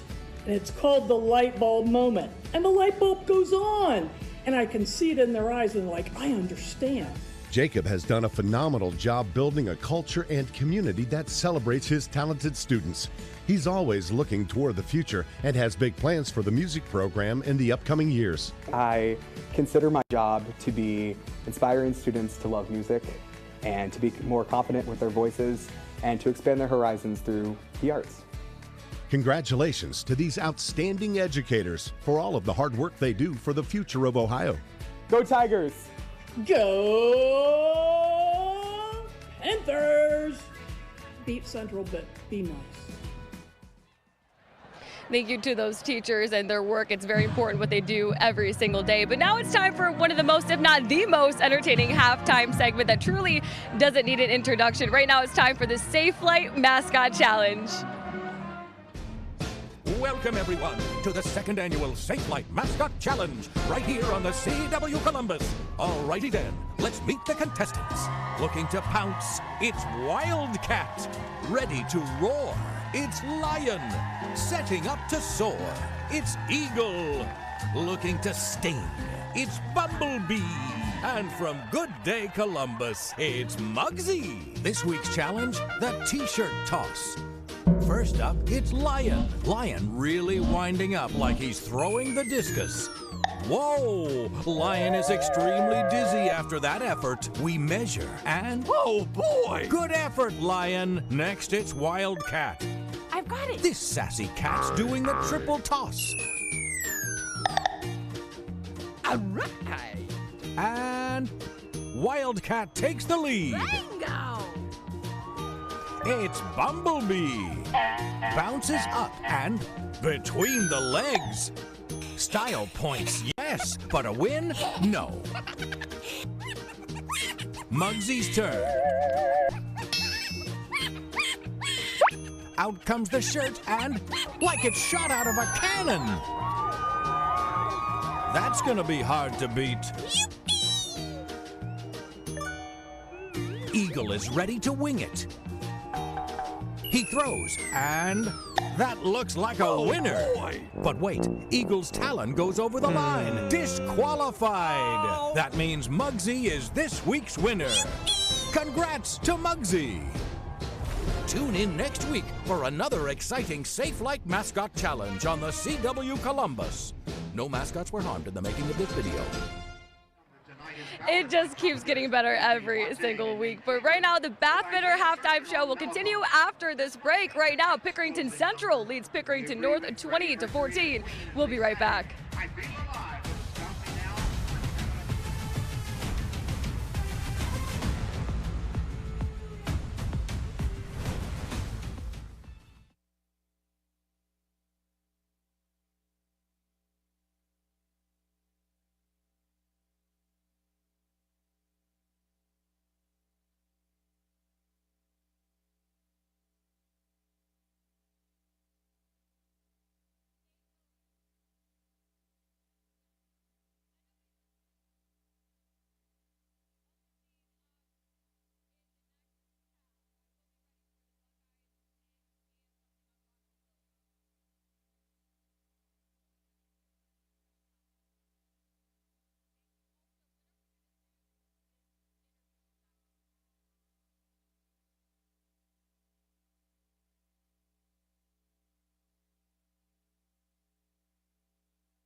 And we welcome you back to our halftime where Pickerington Central leads Pickerington North by the score of 20-14.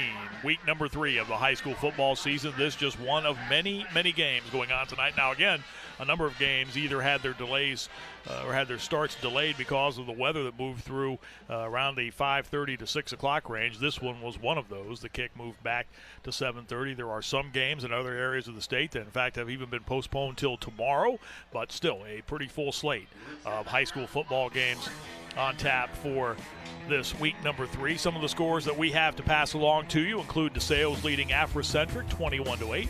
That game in quarter number 2 of that non-conference matchup. Hamilton Township blanking Centennial.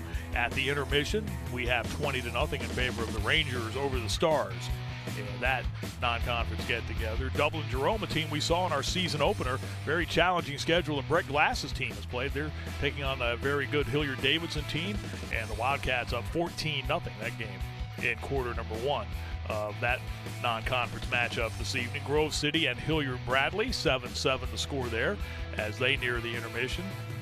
Again, a lot of these cross-division games in the OCC. We'll see Big Walnut next week against Delaware, but right now they have their hands full with a team that I think a lot of people think is going to be very good this year. That's at Groveport Madison Cruisers Club, and they're up 15-0 as that one nears quarter number 2 in Sunbury.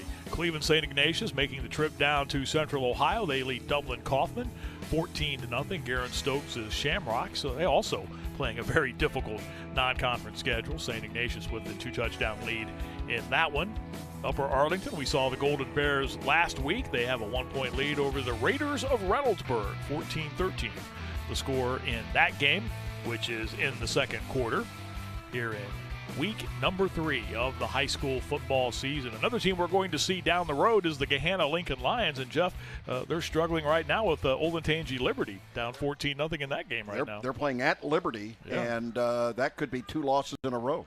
So that would be tough for that club, which only lost once last season. Let's take a look now here at the intermission. We always like to feature scholar athletes, and let's take a look at this week's scholar athletes.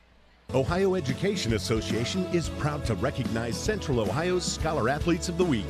Aiden Anarino is on the offensive line for the Pickerington High School North football team. He is on the honor roll his senior year and carries a 3.8 GPA. Micah Thompson is a cheerleading team captain at Pickerington Central High School. She is an AP and CC Plus scholar and has a 3.6 GPA. Congratulations to these outstanding Ohio Education Association Scholar Athletes.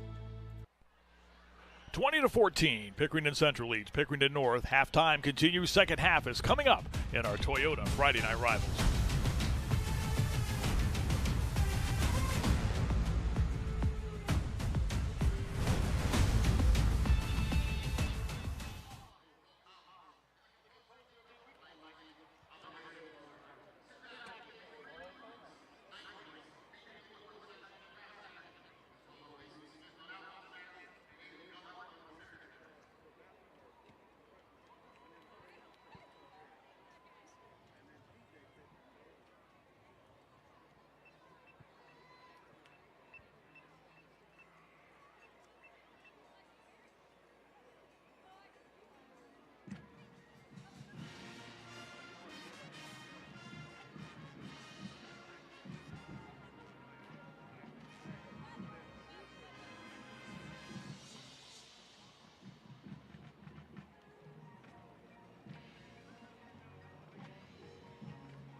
20-14 is the lead for Pickerington Central over Pickerington North as we have reached the intermission in our Toyota Friday Night Rivals matchup here this evening. Always excited when these two rivals get together. The first half has lived up to the advanced billing in this one tonight. Only the 23rd get-together between these two programs. Welcome back to the broadcast booth. He's Jeff. I'm Marty. A lot to see in that first half. Yeah, I'll tell you, two classy programs, well coached, and we've got guys out there making big plays tonight. Maybe one of the biggest surprise, though, Preston Bowman, a guy that is probably one of the top receivers in Central Ohio. No catches in the first half. He does have a score, though, or a big play, though, in this game. We'll tell you about that coming up in a moment. But for Pickerington North, it all started with the go-to guy in the ground, Michael Taylor. Yeah, Michael goes 43 yards on this, right to the end zone. 7-0 lead early in the football game for Pickerington North. Pickerington Central, though, would answer with a couple of Carson Goulet field goals. That after they were able to move the ball into scoring position. Rocco Williams off to a good start. Yeah, this gives you a pretty good idea of how Rocco's delivering the ball and has got a lot of receivers to go to. And here's one of those two field goals from Goulet that happened in the first half. That cut the Pickerington North lead to 7-6. And the two teams then would exchange points as the half went on. Rocco Williams getting the Tigers again in scoring position. Yeah, again, the threat of him tucking and running the football and ball possession, making sure that he takes care of that ball, very important. And here is Alexander with a little help from his friends. A couple of extra shoves there into the end zone. Nothing wrong with that. Not at all. Pretty good effort by that offensive line leading the charge. And they would go to the air then after this Michael Taylor-inspired drive by Pickerington North. Man, I'll tell you what, he had some exciting drives in the first half. Michael Taylor, 9 carries for 98 yards, 2 touchdowns for that young man tonight. And here's the second of his 2 first-half scores as he finds Paydirt in the purple end zone. And then it was the air attack of Pickerington Central, led by Rocco Williams, finding Jaden Nelson for the score. Boy, this was just nobody on the coverage and a good pitch and catch. And again, the depth of the receiving core of the Pickering Tigers is a big difference maker in this football game. You can see rushing, Panthers having luck running the football, but not doing a very good job of throwing the ball. 235 to 193, pretty darn close. No turnovers in this football game. Gives you some idea of how well these guys are prepared and how they're paying attention to ball security. Penalties, nothing that's really been of a major impact in the game right now. 7 total in this one so far. For the most part, it's been a very cleanly played first half and what you would hope for in a game of this intensity. Yeah, Panthers will get the ball to start the second half. They deferred after winning the toss. See what they do in that first drive. 20-14, Central leads North. Stay with us. An exciting second half is coming up. It's Toyota Friday Night Rivals.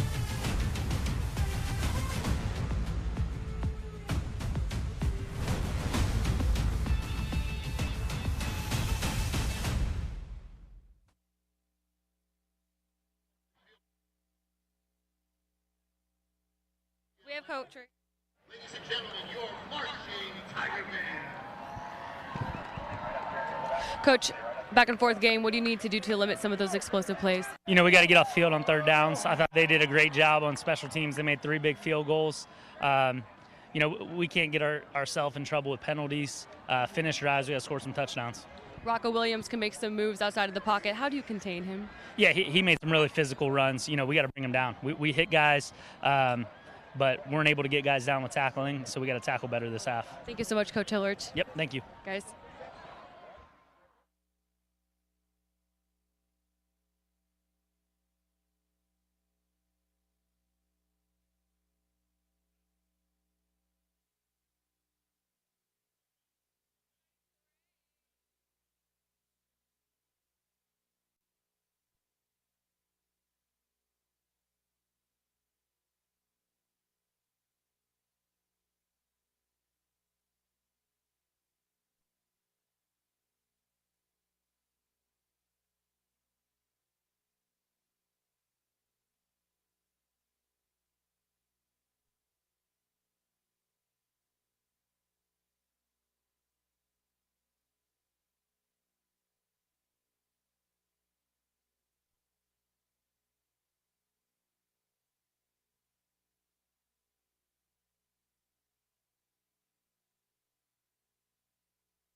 It is a 6-point lead for Pickerington Central over Pickerington North, 20-14, as we get ready to start the second half. But before we start half number 2, let's head down to the sidelines. Kellyanne Stitz is with the head coach of the Panthers, Nate Hillerich. Coach, back and forth game, what do you need to do to limit some of those explosive plays? You know, we got to get off the field on third downs. I thought they did a great job on special teams. They made 3 big field goals.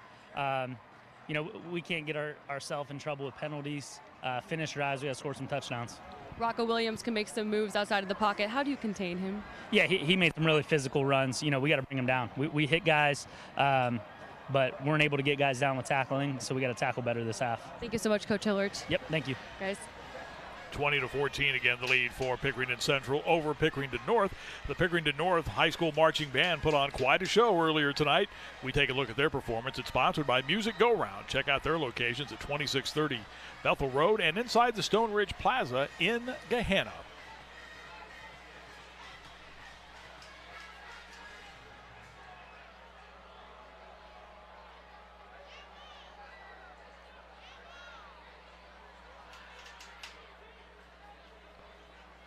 We thought we were done with the rain tonight, but Mother Nature, not so fast, my friend. Yeah, We've got a little more falling here right now. Hopefully that's just blowing off the lights down there. I would hope so.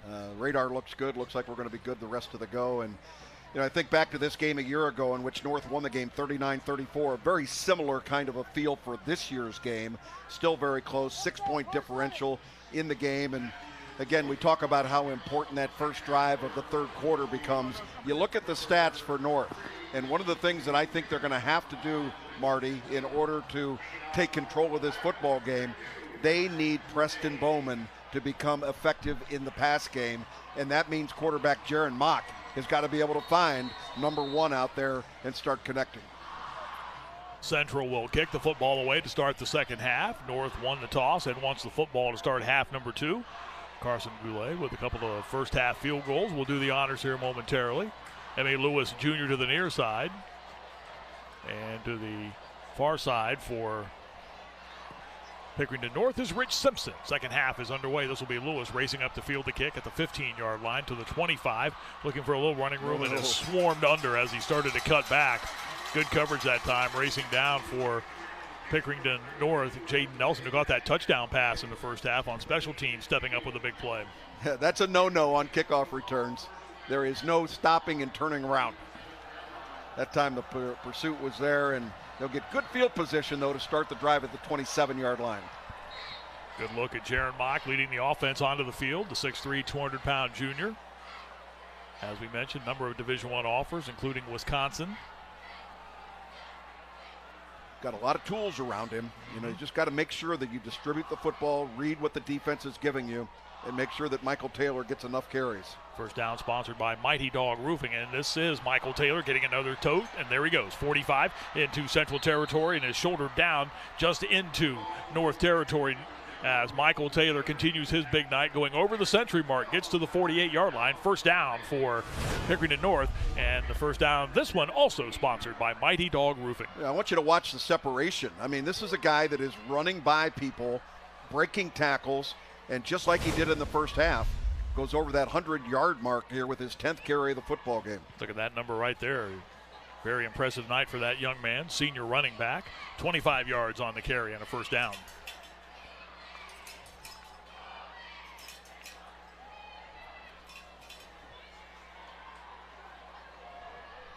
Well, he just doesn't give up. He just doesn't, does he? Here's Taylor again this time. You can see him shaking his head as he bends down to a knee after that run right there, kind of looking over at the central bench saying, you can't tackle me. Looks like there was a flag down, though, back behind the play. You see the blocking coming right up the middle. Not much room there, but he's able to maximize. And face mask 5-yard penalty to be added to the end of the run. Extend the play against Pickerington Central. Inadvertent face mask, but 5-yard penalty at the end of the run. And so you talk about this drive, first drive in the second half. So far, so good. Running the football, get it to Michael Taylor. Let's see if this is going to set up a little play action and try and get the ball to Preston Bowman. He gained 8 to the 40, so the face mask moves the ball to the 35-yard line. One of the things that Michael Taylor did in the offseason really hit the weight room, and we were telling you earlier about Steve Williams, who was the father of Rocco Williams. Here is Taylor again, gets inside the 25-yard line and is spun down. Good hard running by the senior running back as he is tripped down by Nijon Nelms, the defensive back. Entered the night with a dozen tackles, but a score-saving stop there by Nijon Nelms. He's one of the young secondary for the Pickerington Tigers. They've got a couple of juniors in there and a sophomore. Speaking of Nelms, playing pretty solid tonight, but this guy's got a hot hand, Michael Taylor. Gain of a dozen and another first down, sponsored by Mighty Dog Roofing. Touch pass there and no running room at all as Lewis tried to turn up, but racing in to prevent that play from going anywhere was outside linebacker Braylon Landrum, a 6'2", 250-pound senior. Boy, Landrum had the responsibility of making sure the play did not get outside of him. Watch Michael Taylor, number 0, coming up to try and make the block there, but unable to really push the big defensive or outside linebacker inside, and not much running room at all for Lewis. Jeff, you were talking earlier about the size of some of these individuals. Not only size, but athleticism and speed, too. Second down call. This is Bowman making the catch, stutter steps, adjust, and scores. Preston Bowman. Just a matter of time until you get the ball to number 1 and he makes magic happen. That time he takes it into the end zone. Amazing. We got ISO camera right on Preston Bowman. He's doing a skinny post. Watch this. Set his feet, look inside. Now watch here as he fakes everybody out. Whoop, stop, reverse, and head for the corner. And a little hop, skip, and a jump into the end zone. Now there is a discussion going on. Was there a penalty flag? The touchdown is good. It may have been a celebration afterwards. Is that? The offense. There was a personal foul called after the score, so the Bowman touchdown stands. The game for the moment is tied at 20 with the extra point to come. The 26-yard scoring pass from Mock to Preston Bowman. I figured it might have been celebration, personal foul. The penalty will be enforced on the kickoff. So on to try the extra point to put North ahead. Ben Fowler is perfect on the season. And there again, you saw the explosiveness of Preston Bowman, that ability to stop, as Jeff mentioned, put that foot in the turf and then just cut right back and glide in for the score. Almost made it look effortless as he cruised in for the score. The Fowler extra point is good, and Pickerington North has retaken the lead almost 2 minutes into half number 2. North 21, Central 20. Toyota Friday Night Rivals. Wandering son returns. The older brother, who's been away from the family for over 1,000 days, is back. A little bolder, more sophisticated, stronger yet leaner. The all-new Land Cruiser resumes its place alongside the new, more dynamic Tacoma, the powerful Tundra, the legendary 4Runner, and the full-size adventuring Sequoia to reunite Toyota's 5 brothers. The family that plays together stays together. Toyota, let's go places. And again, the penalty on Pickerington North after the kick will be applied here. So the celebration penalty will force the North kick. As you take a look at the scoring summary brought to you by Alcohol, Drug, and Mental Health Board of Franklin County. Half dozen plays, 73 yards, almost 2 full minutes of half number 2. And the 26-yard scoring pass, Jaron Mock to Preston Bowman, second touchdown pass of the season for the junior quarterback. And for Preston Bowman, the reception, the touchdown reception, his second of the season. Boy, and his first catch of the night.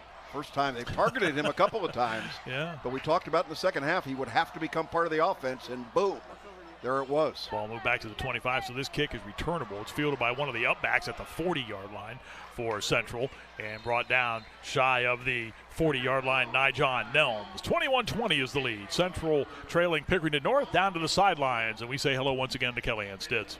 Guys, September is Hunger Action Month, and the CW Columbus, along with ABC6 and Fox 28, are teaming up with the Mid-Ohio Food Collective to help raise awareness. And tonight on the sidelines, I'm joined by President and CEO of the Mid-Ohio Food Collective, Matt Habash. And Matt, thank you for joining me. What is Hunger Action Month all about? Hunger Action Month is the month we really try to raise awareness. So we let people know what's going on. some of the people need to know how to get help, and then we really try to get people to want to give help, where they can go, where they can volunteer, where they can donate, where they can help us advocate. But it really is to let people know how severe the hunger problem is right here in Central Ohio. And we're in Pickering tonight, but there is need everywhere. How does the Mid-Ohio Food Collective service everybody? Well, we fortunately have a gigantic warehouse and have 700 partners that distribute food across 20 counties. We handle about 170,000 meals a day, to make sure that people can get fed. It's about over 500,000 people a year. And you guys are more than just a food bank. How else does the Mid-Ohio Food Collective service Central Ohio? Well, besides the food bank, we have a Mid-Ohio Farms. We have 3 farms in Central Ohio. We have a Mid-Ohio Kitchen program that cooks for kids after school, summer feeding, all during the school year for some folks. We've got a Mid-Ohio Pharmacy program connecting doctors with people, their patients, making sure that people get access to fresh food so they can live a healthier life. So we're blessed to have a lot of help from a lot of different ways. Now, Matt, if anybody wants to get involved or if they are in need, how can they find more information? Well, one of the things we have is if you go to freshtrack.com, it's T-R-A-K, not T-R-A-C-K, you can put your zip code in. Okay. And if you put your zip code in, it'll tell you where the closest pantry is to your house, when they're open, how to get help. Thank you so much, Matt, for joining us and the important work that you guys do. And we're going to get back to this exciting game to you guys, Marty and Jeff. Kellyanne, thank you very much. We had a chance to talk to Matt during this game last year. And, Jeff, I know this is something that's very important to you and the Logan Family Foundation. Yeah, we're big supporters of this, and not only with money but with time. And I think anything you can do to help the Mid-Ohio Food Collective goes a long, long way. Handoff on 3rd down and short for Pickerington Central as they have moved into North Territory. Will be close to a first down. The running back that time, Kyseem Robinson, getting the carry. And it's going to bring up a 4th down and very short. Well, I don't think there's any question you go for it here, and Matt LaMonaco is giving the go to his offensive staff to say, let's go ahead and pick this up. I don't even know if you mess with handing the ball off. Give it to your quarterback. Let him go ahead and take the ball and get it upfield. Almost a full yard away from a first down. The ball needs to go to the south side of that 40-yard line. Williams will operate out of the shotgun. They'll put Deuce White in motion and hand off, and this play will not get the first down. Blowing that play up and racing in for Pickerington North, making a big stop for the defense that time. Crushing in was Addison Lovett-Williams coming into the game at one of those linebacker spots on a huge play right there, a tackle for a loss and a turnover on downs. Yeah, they just got too fancy for themselves. This is where you got to use that strength of that offensive line. There's no misdirection on 4th down. You got to be the toughest team on the football field. All of that wasting time in the backfield ends up being a mess, and they turn the ball over on downs. How about that play by Lovett-Williams right there? Haven't called his name at all tonight, and he steps up and makes an enormous play. So the North offense right back onto the field. Ball at their own 45-yard line with 7:41 to go here in this 3rd period. Bowman will start in motion. Mock will hand off. And this is Michael Taylor. There he goes again. 40, 35, 30, 25 to the near side 20. Being chased by purple shirts to the 5 and is brought down inside the 5-yard line. Michael Taylor continues his enormous night with that huge run down to the 4-yard line. Last year the big night belonged to Preston Bowman. Tonight it's Michael Taylor. Last year in the air, this year on the ground. Great job by the center, Wyatt Hartley, moving the big defensive lineman Jay Maroney McAllister. I mean, he just made that hole big enough to drive a truck through, and the separation again by Michael Taylor when he gets in traffic is impressive to say the least. Jeff, 51 yards on that run by Michael Taylor. Entered the night with 149 yards on the season. They have entered the Buckeye Basement Solution Red Zone, quality solutions at an affordable price. Already up 21-20 and looking for more are the North Panthers. And now we have whistles and a flag. Do we have a delay of game? False start. False start. On the offense. 5-yard penalty. Well, that's just got to drive coaches crazy. Oh, no kidding. Well, the left tackle just couldn't hold himself still any longer. And, I'm going to put that one a little bit on the sidelines. Taking so long to get a play in to your football team. You got momentum. You want to go fast. Get a play in and get it run. There you see quarterback Jaron Mock looking for the call. Communicates with his football team. I mentioned last year's game, Preston Bowman had 3 touchdown receptions in the game, 205 yards receiving. And tonight it's been Michael Taylor, a couple of touchdowns and a big night for that young man. And they'll hand the football off, and this is Taylor again trying for the hat trick, but is wrestled down at the 5-yard line. Check at the 6-yard line. He gained 3 back after the penalty. Well, what a difference 6 in the end zone makes versus a field goal down here. You had the ball to the 2-yard line. Not all gone yet. I mean, they've got opportunities here, but 2nd down and goal from the 6. Nate Hillerich said earlier in the week that he feels Michael Taylor is one of the best backs in the state of Ohio. Jeff talked about it earlier as well, calling him an electric player, and he has been that and more tonight. He has the football again and in the middle of the field and is stuck and shoved back. He got to the 5, maybe to the 4. Forward progress will take him that far, so a hard-earned gain of 2, and that will bring up a 3rd down call for the North offense as we roll towards the 6-minute mark of quarter number 3. You know, the one real difference in this offense is quarterback Jaron Mock is not a threat to run the football. He's not part of that offensive scheme to tuck it and run, so when there's play action going back there, it's either going to be a handoff to the running back Michael Taylor or he's going to pull it and throw it. And I really find it hard to believe that they're going to throw the football here. Again, slow getting the play into the team. 3rd down, the ball at the 4. 3rd and goal. It's Taylor dancing, trying to work out of a tackle, dives to the 1. Now what do you do? I love this part of football. Right to the 1-yard line. Yep. Braylon Landrum and Drew Hafley with the tackle. Watch Hafley here reach in and slow down the explosive running back. Well, he did slow him down too, and they allowed more of those purple shirts to come up, and they're going for it on 4th and goal at the 1. Big part of this game right now. North leads 21-20. Mock hands off Taylor, and he will get into the end zone. Touchdown. The hat trick for the senior running back, Michael Taylor, into the end zone for the score. A Ramos Roofing touchdown. Get your free estimate on a roof by calling or texting 614-761-ROOF. Michael Taylor's big night continues, and the North lead extends to 27-20. Yeah, what a difference 6 in the end zone makes as opposed to having to settle for a field goal. How about the drive there of his legs? Good job by that offensive line going up over the left side. Aiden Anarino on that side. He was our scholar athlete that we talked about at the halftime.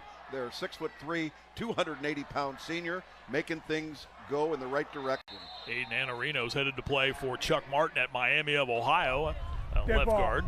False start on the offense, 5-yard penalty. So the penalty flag on the extra point attempt will push them back 5 and make this a bit more challenging for Ben Fowler. How about Michael Taylor started the night off with that 43-yard touchdown run. 3 touchdowns, 17 carries, 204 yards rushing for that young man tonight. Jeffy came into the game with 149 yards. Yeah, you go up against the opponents they've had to go up against. Those were well-earned yards, and the ones tonight are special as well. Fowler's extra point attempt is up, and it is good. 5:31 to go here in quarter number 3. Pickerington North extends the lead to 28-20. Michael Taylor's found the end zone 3 times on Toyota Friday Night Rivals.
We have another rivalry game on tap for you next week. Why not? It's Toyota Friday Night Rivals. We will be in Sunbury for the matchup between Big Walnut and Delaware Hayes. The Newman Roofing pregame report kicks off at 5 o'clock on ABC 6 with Kellyanne Stitz. And then join Jeff and I, along with Kellyanne, here on the CW Columbus for the game at 7 o'clock. Delaware, and Big Walnut. Next week's game preview sponsored by Newman Roofing. Don't just get a new roof, get a Newman roof. 614-NEW-ROOF. That scoring summary, 6 plays, 55 yards, 2 minutes, 10 seconds. The 1-yard Taylor touchdown run. The scoring summary brought to you by Alcohol, Drug, and Mental Health Board of Franklin County. That's a Delaware program that's made a nice run the last couple of years. No kidding. They have really improved their football program, and of course the growth in the area certainly has helped them from an enrollment standpoint. How about the position of this Pickerington North football team coming out here in the third quarter with 2 quick scores? You talk about answering the bell. Pretty special. Deuce White with the return of the kick out to the 35-yard line. And that's where Central will start on offense. 5:26 to go, Jeff, quarter number 3. I was going to say, we haven't had a turnover in this football game, but that 4th down play, that's, to me, the same as turning the football over, because they took the football at the midfield area, and that's really failure of your football team to be able to execute on 4th down.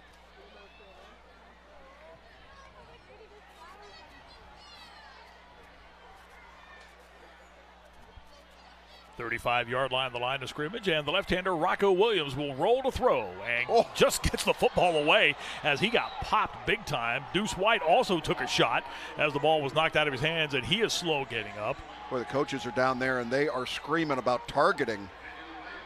They really wondered about helmet-to-helmet contact there. Rocco Williams slow getting up after the play. Deuce White is still down. Yep. Lefty quarterback here throwing the football. See if they're hit to the head. Right there wasn't as much contact there, but he had his body exposed, really trying to reach for that football. Jeff, I'm wondering if it's more back on the hit on Rocco Williams. Maybe our replay crew guys, if we can get another look at that again, the hit on the quarterback. I wonder if that's the one that they're looking at here. They are. That's what the coaches were screaming about, was the hit on the quarterback. But the injured player downfield was the receiver trying to come up with the ball. But we're going to watch again, and they're very cautious about helmet-to-helmet contact. Any action that is up in the head and neck area is usually an automatic, and right there underneath the chin. Right under the chin. Yeah, I think that should have been a call. And you can see the contact there, just not prepared for it. He was so concentrating on wanting to catch the football. Watch here again from the end zone camera, and watch the head get snapped back. That was Dante Curtis in on the tackle for Pickerington North. And Deuce White is up. But you know that Rocco Williams walked away. I mean, there was no issue from Rocco Williams in terms of injury there. We saw early in the first quarter, he looked like his off arm, his right arm, looked like he'd injured that a little bit. But again, the left-hander was rolling to his right, really exposes his body that time and took one right to the chin. Well, in the pregame, Kellyanne Stitz mentioned her conversation with Rocco's dad, Steve, who is a power lifter, works with all of these players on both sides of the field to improve their body strength, their body condition. And you have to think that helped him a little bit right there, being in the condition that he's in, the type of strength that he has. 5:18 to go here in the quarter. This is Alexander putting a hand down to keep his balance, and his flip down as he tried to turn the corner far side. Amari Miller, left cornerback, comes up to make the stop. Let's go back down and get more from that on Kellyanne. We had a good conversation with Steve Williams prior to the game, Kelly. Yeah, we certainly did, Marty. He is heavily influenced by his dad in the weight room, Steve Williams, who owns a personal training company called Elite Fitness. And Steve says that Rocco can bench 300 pounds and hang clean 275 pounds as a quarterback. He's faster, he's more durable, he's stronger from all that time he's put in the weight room. And Coach Lamonaco told me he also grew a couple inches, so that's also helped his play as well. Third down upcoming. And Williams is back to throw, drops it over the middle, and it's incomplete.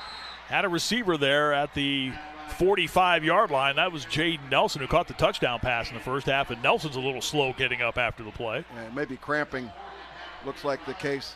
You know, Jaden Nelson didn't think that ball, I don't think, was intended for him. There was another receiver just underneath him, and when that ball appeared to be going in his direction, I think it surprised him.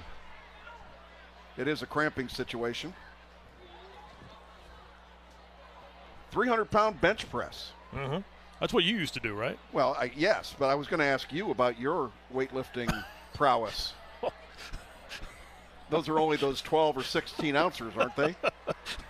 That's exactly right. There's no prowess to it at all.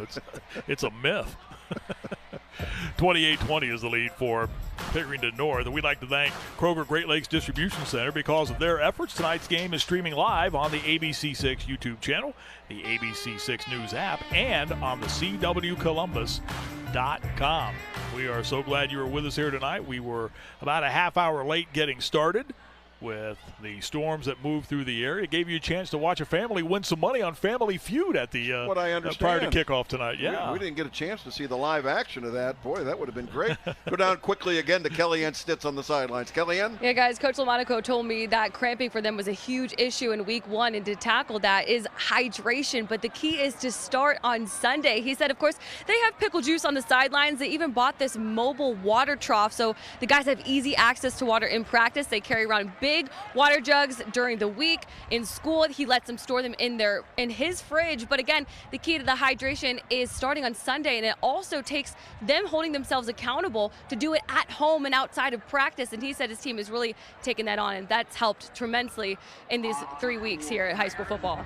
Next time we go down to Kellyanne Stitz, she's going to chug pickle juice. I would love that, actually. I want you to go get 16 ounces of that pickle juice and drop one. 4th down upcoming. And on to punt the football away for Central is Robinson. This will be fielded and dropped almost immediately. Was Lewis for North. Good coverage by that Central coverage team racing down to make the stop. That time was K1 Alexander in on special teams for the Central Tigers, and a good job right there by Alexander. 28-20 is the lead for Pickerington North as we are with you here in quarter number 3. After the game, don't forget, FNR Scores, Friday Night Rival Scores on Fox 28. Your ticket to high school sports all season long. Scores coming up after the game tonight on this busy week of high school football, week number 3 of the season. We're a third of the way through the season, Mr. Logan. Hard to believe. Wow. 2 quick scores in the second half here by Pickerington North, and no offense at all from Pickerington Central. First down sponsored by Mighty Dog Roofing, and we have a flag down as running through the gap that time with his first carry of the night was Rich Simpson carrying the ball for Pickerington North. On the offense. But it's coming back. Holding call.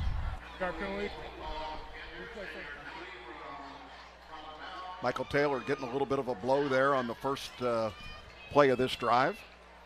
It'll be a big penalty, though. They'll take it all the way back to the 14-yard line. Nate Hillerich's team was blanked in the season opener to Lakewood St. Edward 28-0. They ended last year with a 19-0 loss to Hilliard Bradley in the regional final. That was the first time last year when they were shut out in that last game. That was the first time they'd been shut out since 2015. That was a pretty good Bradley team last year. No question. Got to the state semifinals. Taylor back in the game, bumps off the pile, tries to get to the outside and have some running room, tries to stiff arm a defender out of the way, and splashes across the 25-yard line. This kid is special. You know, I've got a great view of running backs, and there's some of these guys that come with a lot of hype and rarely deliver. This is a guy that's got his head up, and look at the stiff arm that he's able to use on 2 occasions. One stretched it 5 yards, another got him an extra 3 at the tail end. And this Michael Taylor is solid. Picked up a dozen out to the 26. They're still way shy of the first down. They need to get to the 34-yard line. Mock back to throw. Protection breaks down, and Mock goes down.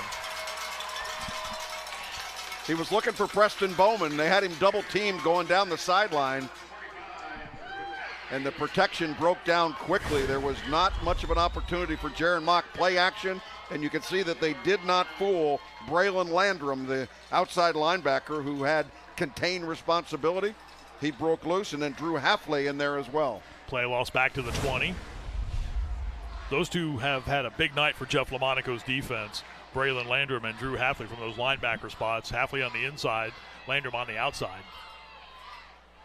Third down and long. Mock tries to set up a middle screen and does. And making a catch out to the 30, to the 40-yard line, to the 45, down the near side sideline. This is Michael Taylor to the 30, to the 20, cuts back inside, and this is a foot race that Michael Taylor is not going to lose. Touchdown, Pickerington North, a Ramos Roofing touchdown. Man. Get your free estimate on a roof by calling or texting 614-761-ROOF. 4 touchdowns tonight for number 0, Michael Taylor. 3 on the ground, 1 in the air. And the lead expands to 34-20, Pickerington North. Man, what a great play call by the offensive staff for Pickerington North. They're feeling the pressure. Jaron Mock makes it look good, a middle screen. And look at the big uglies down there in front trying to block them, and they create an opportunity. Now, this is all athleticism, eyes up, making people miss, breaking ankles, all of that together ends up being touchdown number 4.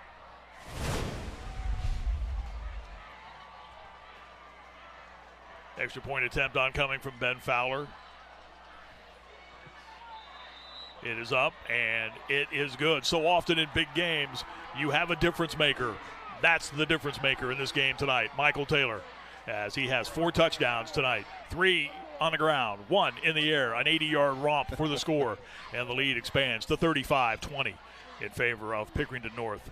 Well, we were told coming into the week, Nate Hillerich said, we have an electric player. I think he's one of the best backs in the state of Ohio, and he's kind of living up to that advanced billing. You know, you get that kind of comments from your coach. You have high expectations for that young man, but he'd be the first one to tell you that the performance of everybody else around him certainly makes him better, and that offensive line creating great opportunities. And I thought Jaron Mock did a really nice job of mocking that he was going to be throwing the ball downfield and able to put them in a position to be able to run that middle screen.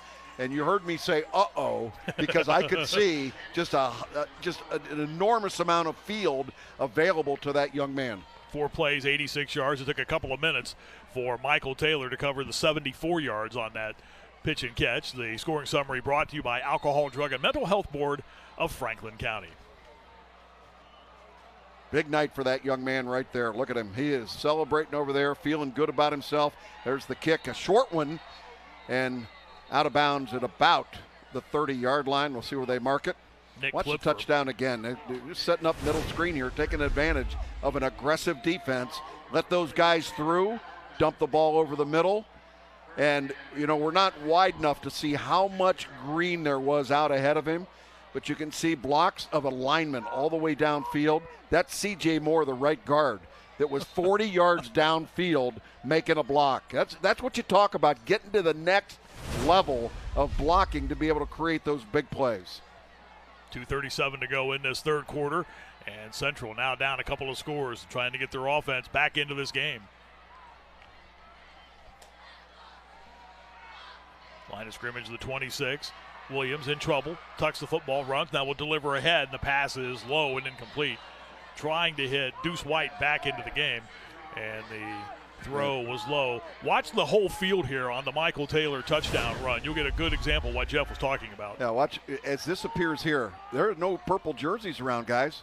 They got 20 yards before anybody, and you can see here that big old lineman downfield. He's able to cut behind him and then make, this is what we call breaking ankles. You're dropping guys down there in the middle of the field and taking it in. What a night for Michael Taylor. 18 carries for 216 yards, 3 touchdowns, 1 reception for 79 yards, and a score. What was even impressive is he kind of downshifted about the 15-yard line because he knew he was going to score. He just kind of cruised in after that. Jaden Nelson unable to hang on to the pass on the turn-in route at about the 32-yard line. That ball was one that, boy, hit him right in the hands. Boy, this ball game is 20-14 in favor of Pickerington Central at the half. And look what has happened. 35 points now on the board. 3 quick scores here in the third quarter.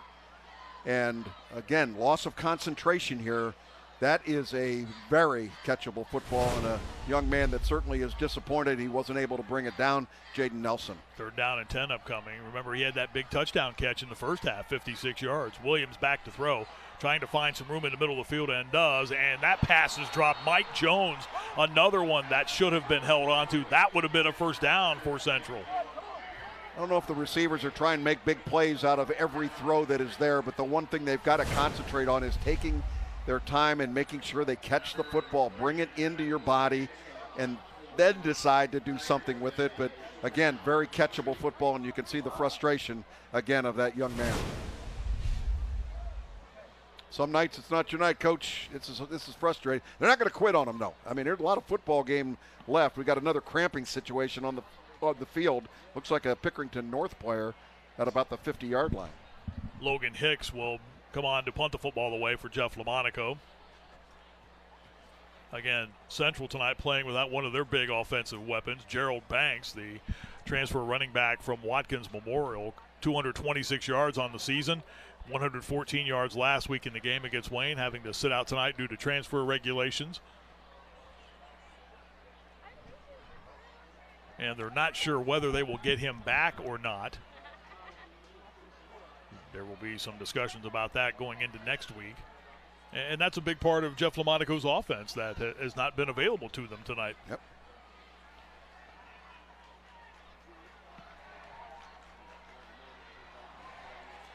Punt will take a good roll at the 40-yard line and will wobble to a halt at the 27-yard line. A 53-yard punt with the roll right there. Back down to the sidelines again. We hear from Kellyanne Stitz. Guys, I have Pickerington Central alum Morgan Juice Ellison, who also plays in the UFL at running back. And what was your favorite memory from this rivalry game?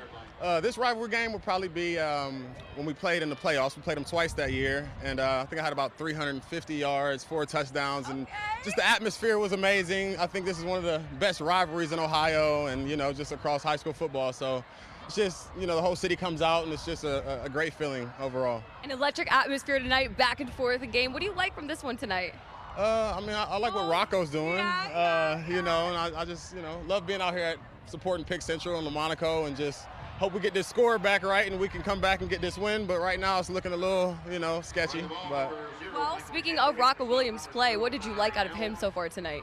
He's just a field general. You know what I mean? He just takes control of the game when he wants, and I think the team really kind of gravitates to him as a player, and he's just a hard worker, and everybody knows that. I mean, I've noticed him 4th grade, 3rd grade, and all his brothers, and Steve, his dad, and Miss Angela. So, they're just a great family, and I think, he has a very, very bright future and a high ceiling, like we said. Thank you so much, Juice, for joining us tonight. Definitely. Guys, back to you. Kellyanne, thank you. Gain of a dozen there for Michael Taylor. Oh, I think I had 300 yards and 4 touchdowns. Yeah, just ho-hum. Ho-hum. First down sponsored by Mighty Dog Roofing. And here comes Taylor again. Why not? He's had the hot hand, and it continues as he spins into Central territory at the 49. Another first down, a gain of 12 on that carry. What a perfect opportunity, though, for Kellyanne. You're interviewing a guy whose nickname is Juice. Juice, yeah. And we got Pickle Juice down there on the sidelines. And Kellyanne goes palms up. She is yet to go find that pickle juice. Hey, listen, I don't blame her at all. Look at the numbers by Taylor. 20 carries, 240 yards, and the 3 touchdowns. A pretty special night for him. A 4th touchdown coming on that middle screen, which was the last score that we saw. Very effective on offense here. 300-plus yards of total offense. Brian Appia, getting the carry as Taylor gets a well-deserved breather. Brian Appia, the senior, carries across the 45 to another. Well, to the 41. I thought for a moment he had spun ahead for the first down, but they will mark his knee down at the 41, so it's a pickup of 8. Second down and a couple upcoming. Appia had 4 touchdowns in that game last week. Their 53-51 win against Granville up in Michigan. There's Coach Lamonaco, not giving up on his defense, talking to them about what they're trying to get accomplished. We got a timeout on the field. I think what we have, Jeff, is the last play of quarter number 3. That will do it. 5 seconds to go here in quarter number 3. Pickerington North dominates the all-important 3rd quarter. They go to the all-important 4th quarter. Heck, they're all important. But right now, it's North on top of Central, 35-20. Michael Taylor and Preston Bowman, both as good as advertised tonight.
Welcome to the fourth quarter at Pickerington Central High School. Along with Jeff Logan and Kellyanne Stitz, I'm Marty Bannister. Jason Van Hoos cranking out all the numbers for us tonight. There have been a lot of them in this one this evening, especially from Michael Taylor, the standout North running back. Has 4 touchdowns, 3 on the ground, 1 on a reception, and he's back in the game with the football. He's well over the 200-yard mark rushing-wise and picks up a North first down as we start the fourth quarter. Again, 35-20 is the lead, North over Central.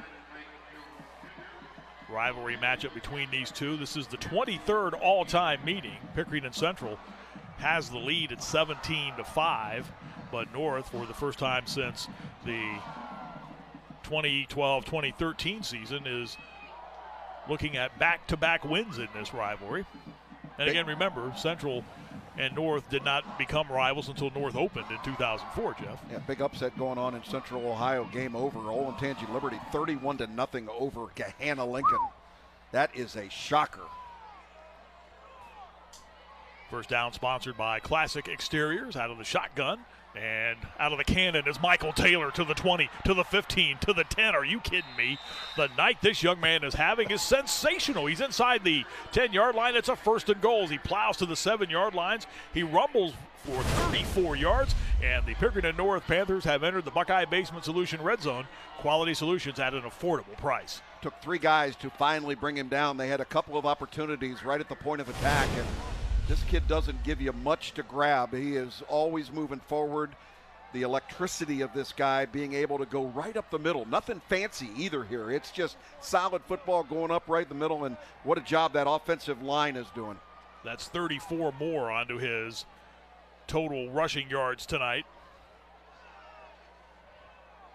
And again, they face a first and goal now. The ball inside the 10, and this time Taylor slowed down as he started back up the middle after adjusting and turning.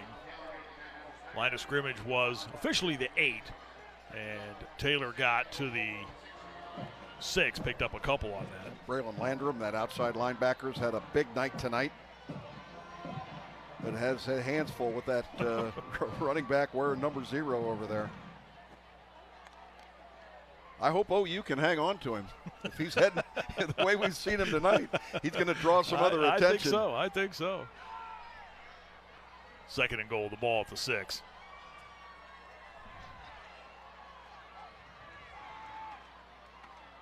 It's Taylor again on the handoff from Mock, and perhaps back to the line of scrimmage. That's an interesting point you bring up. I've had a number of discussions with some of the coaches at that level who talk about that, and that is a valid concern of those coaches, because other programs at the higher level, Power 4-ish, Power 5 conferences, however you wish to look at it, see that night or see what this young man is doing and go, we might need to take another look at him.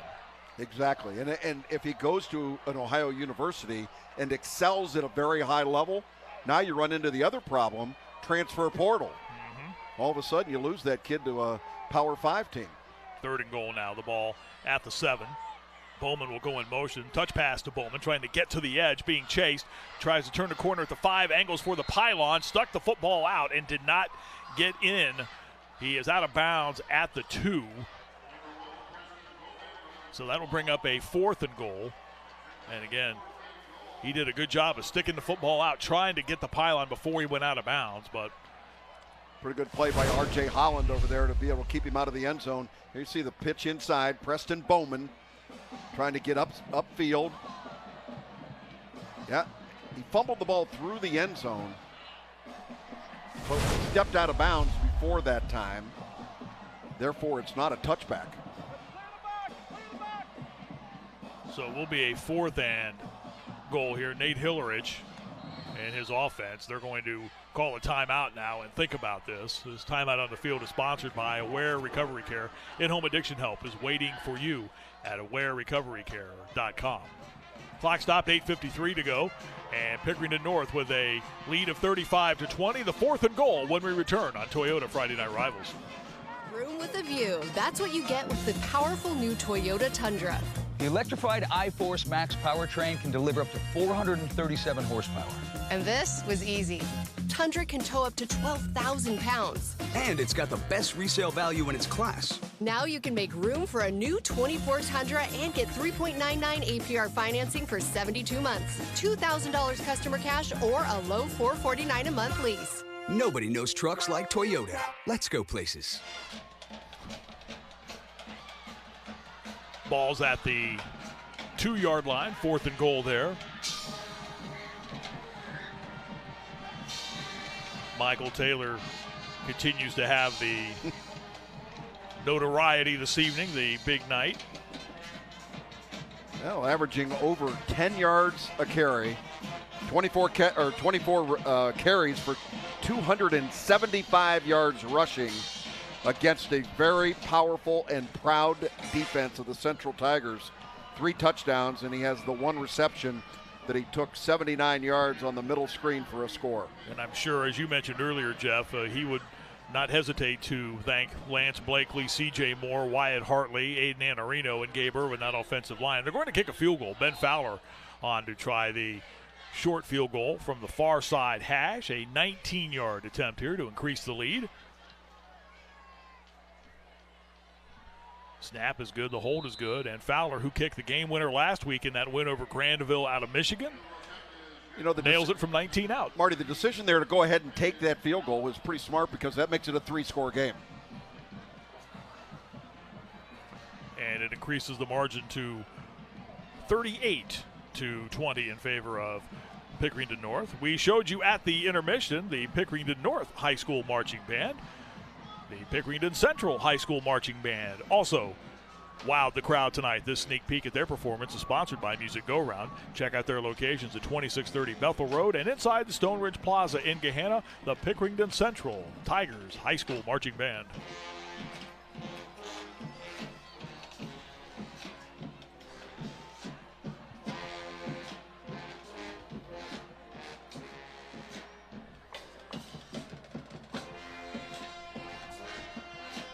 Preston Bowman coming on to get set to kick the football away for Pickerington North.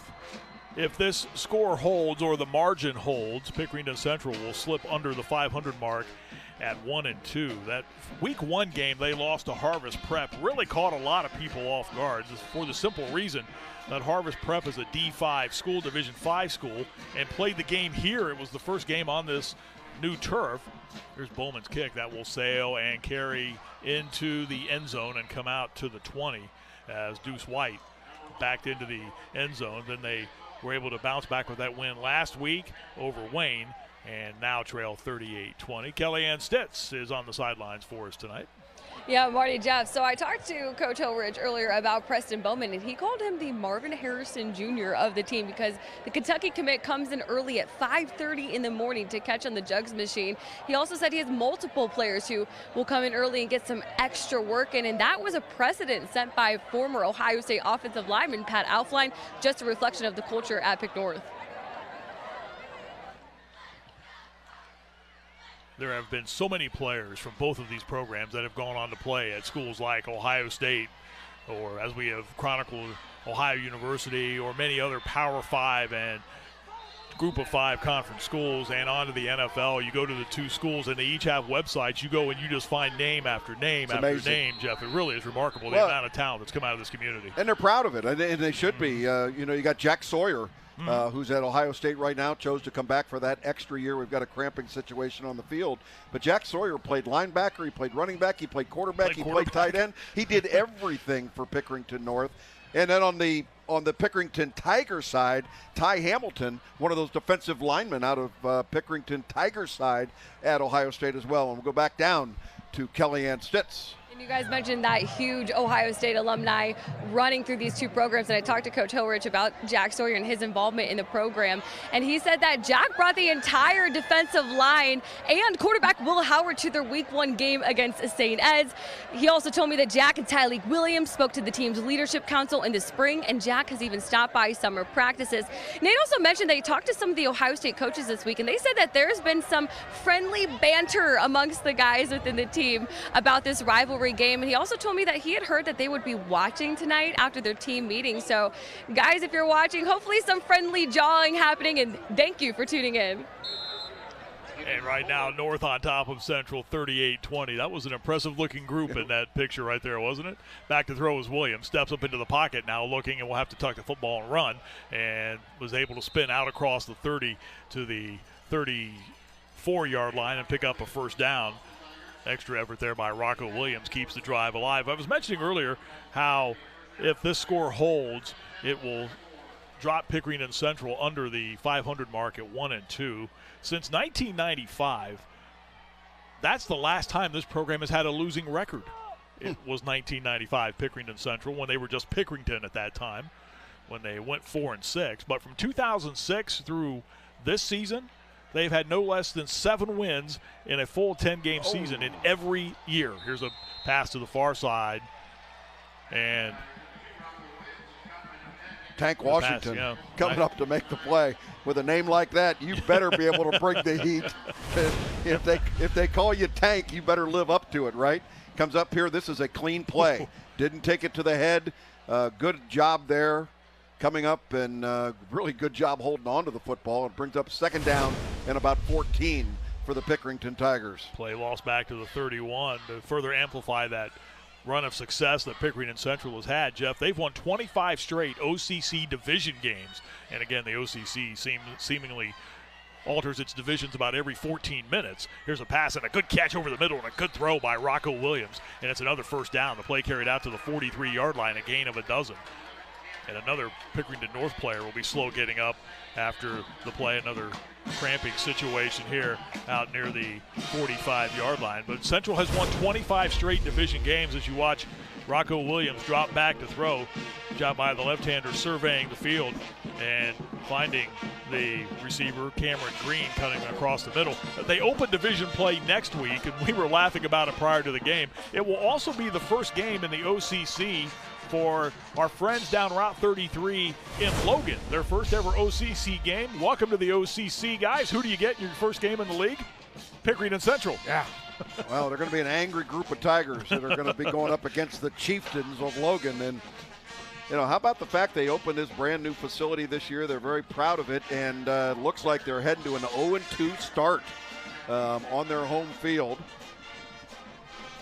They will get a chance to pick up their first win on this facility after next week when they travel down to Logan. They come back home for what I would have to think is a pretty good-sized rivalry game. They take on nearby Canal Winchester.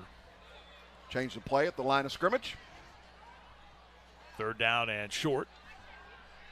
Williams back to throw again. Heaving it down the far sideline, and the pass is juggled, and is it caught? Held on to? It is. A good catch. Arion Washington in traffic, hangs on to the football, and it's a first down for Pickerington Central as Rocco Williams combines with Arion Washington for the first down. What a great throw, and that's what you do on third and short when you're down by, you know, the margin they're down 18 points in this football game. You got to take some chances, and Arion Washington did a terrific job of catching that ball.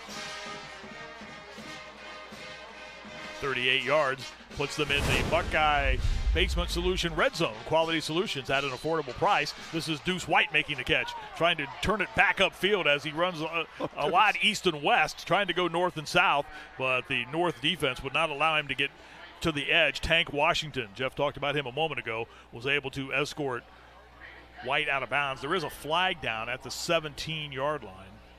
Boy, Deuce was loose there, man. He went side to side trying to make something happen to get into the end zone, and see what the call is by the official. Personal foul, blindside block, number 3 of the offense. That can happen a lot of times when you've got a loose play going side by side and you got defensive players that are coming across the field, and they have done a good job of policing this to make sure these we used to call these slobber knockers. You know, where you'd hit somebody and catch them on the side, and the block right there. Yeah, right there. Right at the tail end of the play, and that's what they're trying to outlaw, are those kinds of blocks. That'll move the ball back to the 33-yard line. So a second down and long call upcoming. Central needs to get to the north 10. You ever had a slobber knocker? Not that I'm aware of. you would remember I would remember it. Before the ball is snapped, or as the ball is snapped, rather. Penalty flags, a whistle. Nope, timeout. Nope, timeout. Yeah, okay. Pickerington North was, I don't think they had 11 guys on the field. And so Coach Hillerich called timeout quickly. Timeout on the field sponsored by Aware Recovery Care. In-home addiction help is waiting for you at awarerecoverycare.com. Marty, heard a good stat college football-wise for division for the FBS. You realize that 39% of all of the FBS football teams started a transfer quarterback. 39% of all the FBS programs started a transfer quarterback. That's where it's heading. That's a remarkable number, and you'll see one tomorrow in the person of Will Howard. But to get you ready for Will Howard will be the Buckeye Fever podcast. Get ready for the game with the perfect play, the Buckeye Fever podcast. It's the perfect way to feed your unquenchable, and I mean unquenchable, thirst for the Scarlet and Gray. Bringing you the X's and O's and stories from the sidelines you've never heard before. It's the best damn podcast in the land. The Buckeye Fever podcast, streamed now on the ABC6 YouTube channel or wherever you get podcasts. Back to throw, Rocco Williams evades the pressure. Sidearm sling ahead, and this is Nelson with the catch of the 15 to the 10 to the 5 to the house. Touchdown. Second of the night for Jaden Nelson. And the Tigers aren't done yet. 5:59 to go in the game, and they cut the lead to 12. A Ramos Roofing touchdown. Get your free estimate on a roof by calling or texting 614-761-ROOF. Well, after cramping up earlier in the third quarter, this young man has come back to make some big plays. Jaden Nelson on a crossing route, able to find lots of room in that secondary and able to waltz himself into the end zone. This thing far from over. The extra point attempt by Carson Goulet is up and good. Pickerington Central, they're not done yet. 5:59 to go in this game. The North lead is now 38-27. This is Toyota Friday Night Rivals.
So often these days in football, the drop-back quarterback is almost becoming a thing of the past. The pocket presence quarterback, Rocco Williams, showing a little bit of that Patrick Mahomes-esque type throwing motion on this play, Jeff. It resulted in a touchdown. Yeah, watch him roll the pocket out here, and he's getting pressure from the inside and a little bit of a side sling there, and is able to put it in a very tight window. I thought the coverage was pretty decent in the secondary there, but able to get it into a very tight window.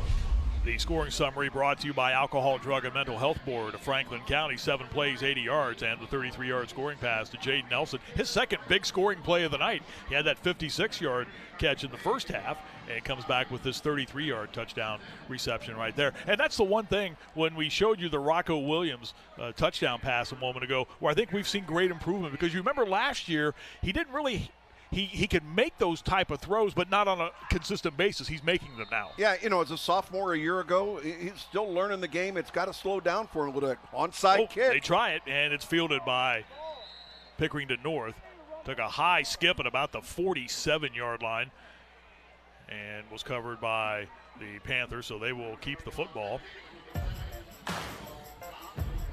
Suicide prevention is a serious topic that needs to be tackled. That's why Friday Night Rivals is proud to partner with 988 Suicide and Crisis Lifeline of Ohio. Call, text, or chat for free to get confidential mental health support anytime. 5:59 to play in the game, and let's see what the North mindset is here. Again, Michael Taylor's big night, one of the reasons why they have the lead, 38-27. Pickerington Central needs a 3-and-out right here, though. They absolutely do, and the strength of the running game, they're going to want to continue to run it. and Pickerington Central has 7 in the box right now trying to stop it. Line of scrimmage, the 45, and there's Taylor rumbling into Tigers territory. Picks up 9 as he got to the 46 of Central. You know, a lot of the credit obviously is going to go to Michael Taylor for the big numbers he's going to have tonight, but I want you to understand, these are not sweeps where he's using great speed around the corner or anything else. This is just solid, fundamental football, helmet on helmet up front, and the work of that offensive line has been absolutely spectacular tonight. We talked about how good that front four for Pickerington Central is, but this offensive line we're looking at right now, they have done a terrific job tonight. I don't know if you saw it, Jeff, but Elijah Williams-Dixon lined up there in the slot. A great block on that last run by Taylor allowed him to find more room in the middle of the field. Taylor will have to do some of this on his own and is close to the first down. See where the spot is, if it is good enough. They love that little hesitation play where they just kind of bring him along the side, and then he visually tries to determine when that hole is going to open up inside. But the one thing he doesn't do, which is really important, is run sideline to sideline. He gets himself going north and south, even when there's not much of a window. Play is just shy of the first down. The ball, well, still at the line of scrimmage, the 46, so it's a 3rd down and 1 upcoming here. 4:40 to go in the game. And they hand off again. It's Taylor again, this time the first down as he falls across the 40 to the 37-yard line. That's another first down, sponsored by Classic Exteriors here in quarter number 4. 38-27 is the lead for Pickerington North. The Panthers started the night scoring on that man's 43-yard touchdown run, Michael Taylor. He's been in the end zone 3 other times tonight. Preston Bowman has a touchdown in the game tonight for the North Panthers. Pickerington Central, though, they have battled back. Jaden Nelson with a couple of big touchdown receptions in the game. And trying to get a 3 and out here are the Tigers. And they will not be able to do that as North just picked up a first down. But the hope is to get them off the field here in a hurry. Here's Taylor trying to avoid the loss and won't do it. Hit in the backfield and dropped. Line of scrimmage, the 42-yard line. And Taylor will lose a yard, well, 2, back to the 44-yard line. So one of the few times he's been slowed down tonight. Good job by Braylon Landrum. We've talked about that young man a number of times tonight. Looks like he's favoring his right shoulder a little bit there. Probably a stinger. Get a little bit of a tightness in that shoulder, but they're going to bring him to the sidelines here. Clock is stopped with 3:37 to go in this matchup. Uh-oh. Uh-oh. Oh, no. Oh, no. The orb is on the turf. That will be awarded to the team that wins tonight's matchup. One of the highlights of our Friday Night Rivals matchups, the post-game celebration. And we are 3 minutes and 37 seconds away from the orb being awarded. Tomorrow, the Football Fever on ABC6 is the perfect play to get you ready for the Buckeyes game against Western Michigan. Watch the Football Fever on ABC6 Saturday, tomorrow at 11 o'clock, bright and early. You know, one of the guys who had the honor of presenting that orb stopped up and visited us earlier tonight. Mike Todd, who is the arena voice of the Columbus Blue Jackets and was also our sideline guy for a number of years here, and he handled the orb with great passion.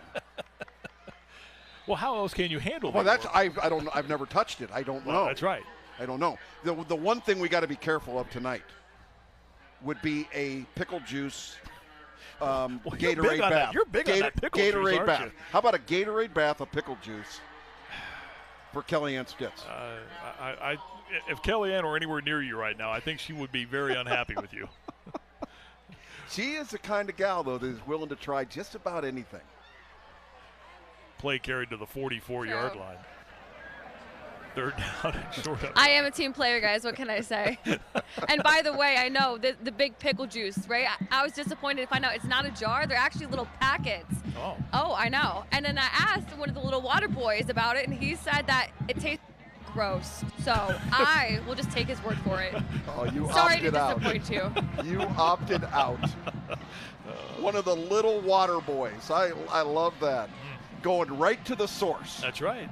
Well, that's why she's down there. Investigative. Does a great job on the sidelines for us.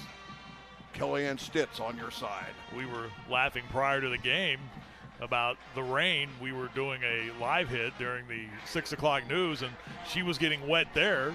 She got wet a couple of weeks ago. It just seems to follow her no matter where she goes on the sideline.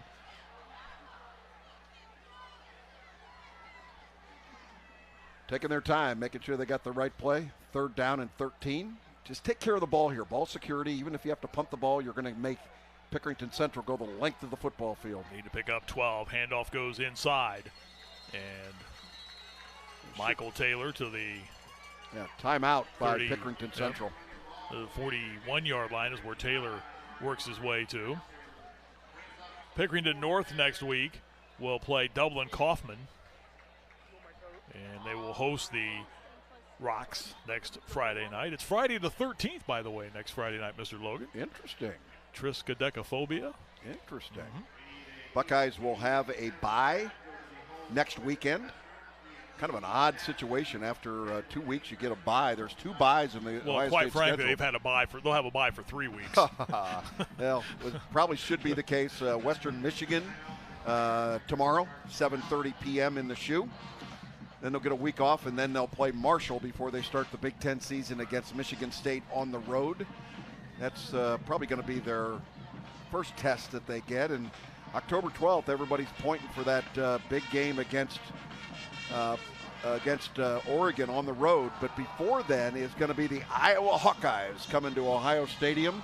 And Iowa found out how to score points on offense. You fire the son of the head coach, and you get a real offensive coordinator in there, and all of a sudden you start making things happen offensively. Well, remember, they only had 6 at the half, though, last week. I know. So I'm sure it was something pretty comfortable for Iowa fans to see. Here, 38-27 is our score. North on top. 4th down for the Panthers. And this is an interesting play call here, because if they don't pick up the first down, Central gets the football in relatively decent territory here. Well, I would quick kick this. Yes, I would think so, yeah. Back to throw is Mock, though. Oh, he'll step up and he'll run, and they're going to bring him down at the 41-yard line. That makes no sense to me whatsoever. Do you think it was a situation, Jeff, where Mock had the option if he saw something to go ahead and run the football? Yeah, I under no circumstances do you give them field position with 3 minutes, 14 seconds remaining. You know, go ahead and pooch kick it, do whatever you want to do, but that to me is almost a turnover. 38-yard line is where Central gets the football back. And again, there's time, 3:14 to go in this game. They'll have to get down the field quickly. They'll bunch 3 wides to the near side and send Arian Washington to the far side. Empty backfield for quarterback Rocco Williams. He's back to throw. He'll fire, and the pass is low and incomplete, trying to hit Nick Klipfer at the 39-yard line. Boy, really close coverage there. Cale Blackman, Jeff, was in on coverage that time. He's the will linebacker. He had the drop there. Picked up the receiver coming over the middle. Watch inside, just the top of your screen here. Boom, right? Coverage by the linebacker. Good job. A lot of contact going on in there, but it seems to me that they're allowing this hand-to-hand combat a little bit more, or contact by receivers and defenders. Again, 3 wides will come to the near side, and they'll empty the backfield for Rocco Williams. Only rushing 3. Rolling, still going with the football. Will chuck it downfield and has a receiver and being shoved out of bounds. Jalen Nelson, and that might be a personal foul call. That will tack on here, and that's exactly what you didn't need if you are Pickerington North. Yeah, late push out of bounds. It's going to be personal foul.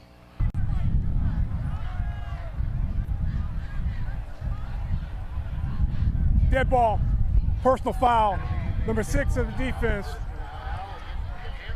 15-yard penalty, first down. So you pick up 17 on the pass play, tack 15 more onto it, and just like that, a 32-yard total gain. The ball's at the North 30. Pretty good throw, and once again, number 13, J.D. Nelson, becoming a big part of this offense. Malachi Taylor with the personal foul. Here's Williams to throw over the middle, and the pass is dropped. Deuce White coming back across the middle. There was congestion around that pass. Boy, the poise of Rocco Williams when he's got traffic around him and pressure around him is pretty impressive. He just hung in there. He was concentrating on what's going on. Young man certainly has a very bright future in this game. Already receiving a lot of interest from Division I schools. Starter as a sophomore, and now guiding this offense as a junior. He's had a good night tonight throwing the football, which he will go back to do now on second down. Comes near side, one-handed grab and drop by Kwan Alexander, who had his hand on the football. Then when he went to tuck it, it rolled out of his grasp and fell to the field turf. Yeah, I think that Rocco Williams would like to have that one back over again and be able to hit this running back coming out of the backfield a little closer to the chest. Let's watch here. Here's the throw. Got one hand up there, very difficult to catch, but looked like he was going to pull off a very difficult reception. 2:50 to go. Third down and 10 for Central at the North 30. Williams again. Heaves this one far side, and did White make the catch? Did he stay in bounds? No, he's out of bounds. He caught the football, but his momentum carried him out of bounds. There is a flag down. Going to be holding against Pickerington Central. That would have come back anyways. There's the preliminary signal by the official. And I would expect them to take the penalty here. Though if they declined it, it would bring up a fourth down.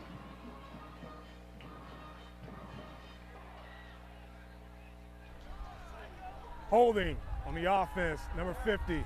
10-yard penalty, replay third down. It's an interesting call, right? I mean, 4th and 10 or 3rd and 20. Either way, ball's moved back to the 40-yard line. You're right. I think it is.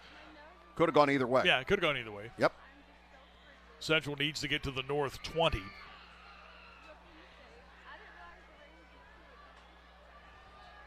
Five wides for Rocco Williams. And another penalty flag. This is going to be a procedure call against the offense. So push it back 5 more.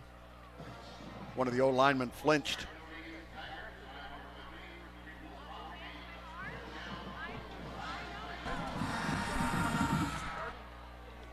Look at the penalty brought to you by the United States Army. 38-27 is the lead for North. Pickerington Central had moved to the North 30, but now they've gone backwards as they scrimmage at the North 45. Williams spins out of the pocket, now will turn and zip the ball upfield. This one's caught by Nelson across the 40, bounces off a tackle attempt to the 35, where he is planted by Cale Blackman, the weak side linebacker. Now this is going to bring up a fourth down of almost where they were before had they declined the penalty. But they're giving them an opportunity here, and this is pretty much ball game right now, folks. Fourth down, that play ended up gaining 10. Oh, my goodness. Movement across the north front. That was the end, Elijah Durham-Smith. Encroachment, so that will 5-yard penalty. Give North 5 more yards to work down. with. And we're back to the 30, where we were just a couple of moments ago. Exactly. Good hard count there by Rocco Williams, drawing the defensive lineman into the neutral zone.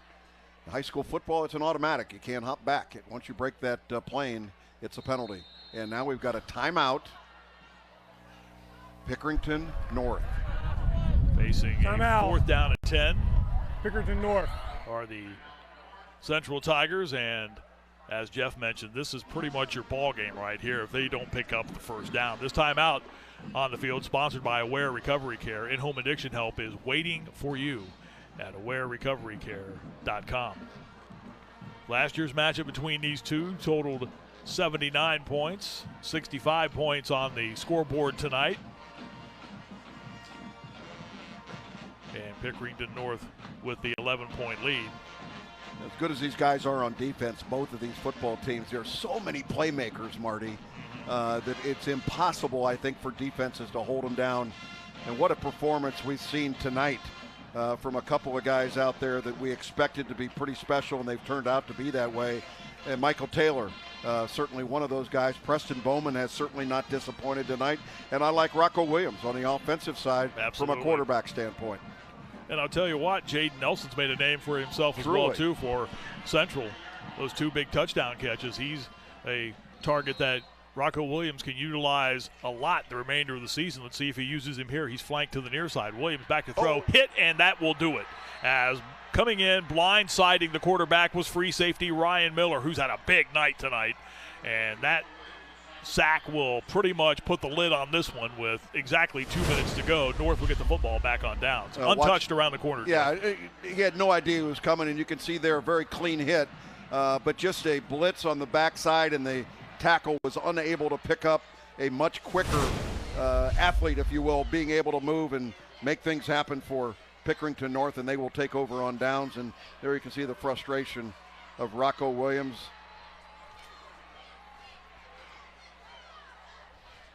We will tell you in a moment about our player of the game, and it probably won't take you very long to figure out which direction we're going with that player of the game.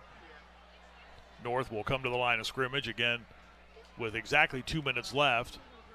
Both teams are out of timeouts. They're going to go into the victory formation here. Hopefully take a knee here to be able to. Down to a knee is Jaron Mock. And the clock rolling. As we mentioned, our player of the game tonight, well, it's not going to be hard to figure out. There he is, Michael Taylor. 4 touchdowns, 3 rushing, 1 through the air. Almost 300 yards rushing in the game tonight. Look at that total, 374 yards. Look at the acceleration right through the critical zone where you are, and then just his separation, being able to make people miss.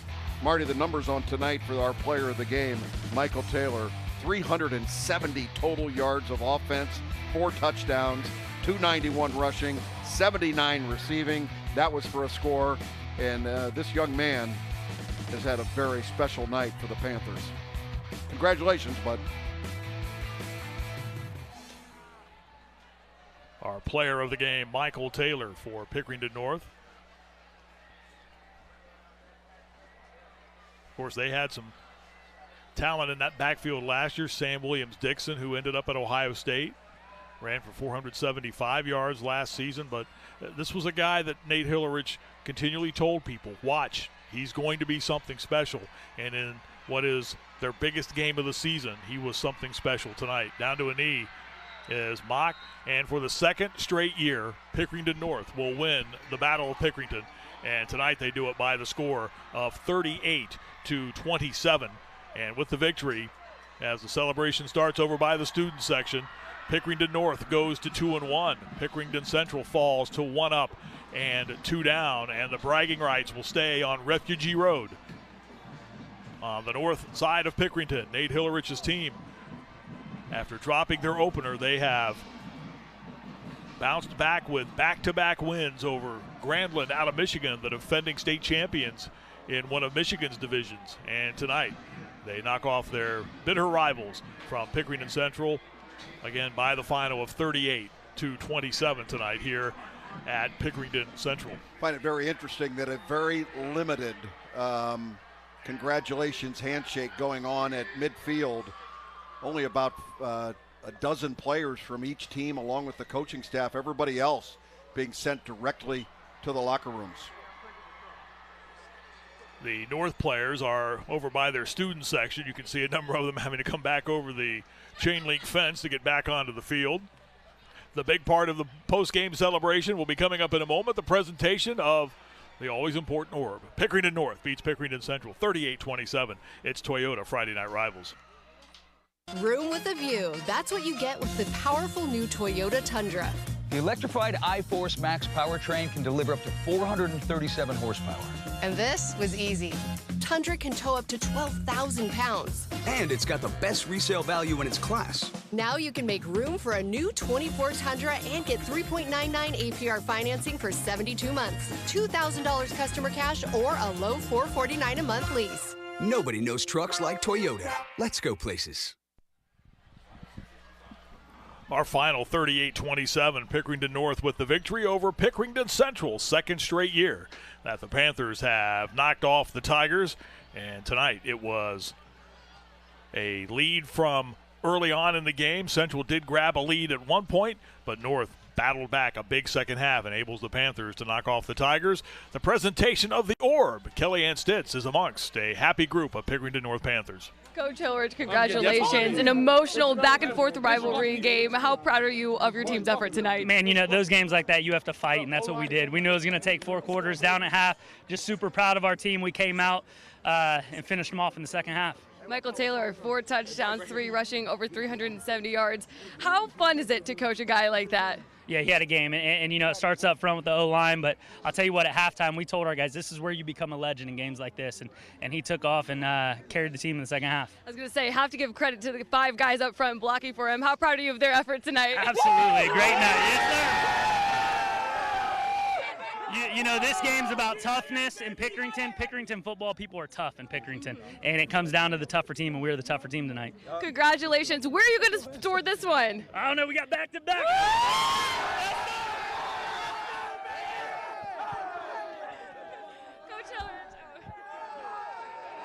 Can you interview Mike? All right, again, the final tonight, 38-27. As you heard Coach Hillrich say, we got it back-to-back. Absolutely. They got to be very proud of what happened.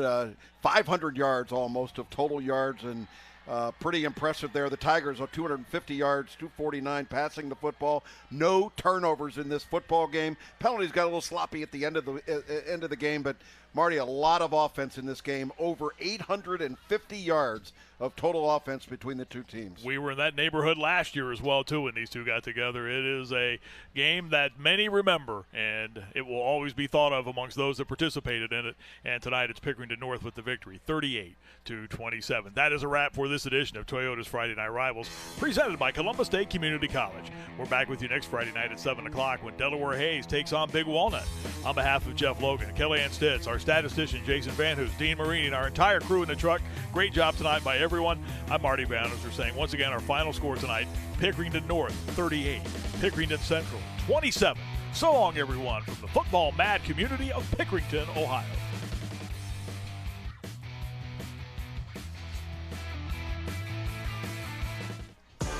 Tonight's broadcast of Toyota's Friday Night Rivals, presented by Columbus State Community College, is sponsored by these businesses.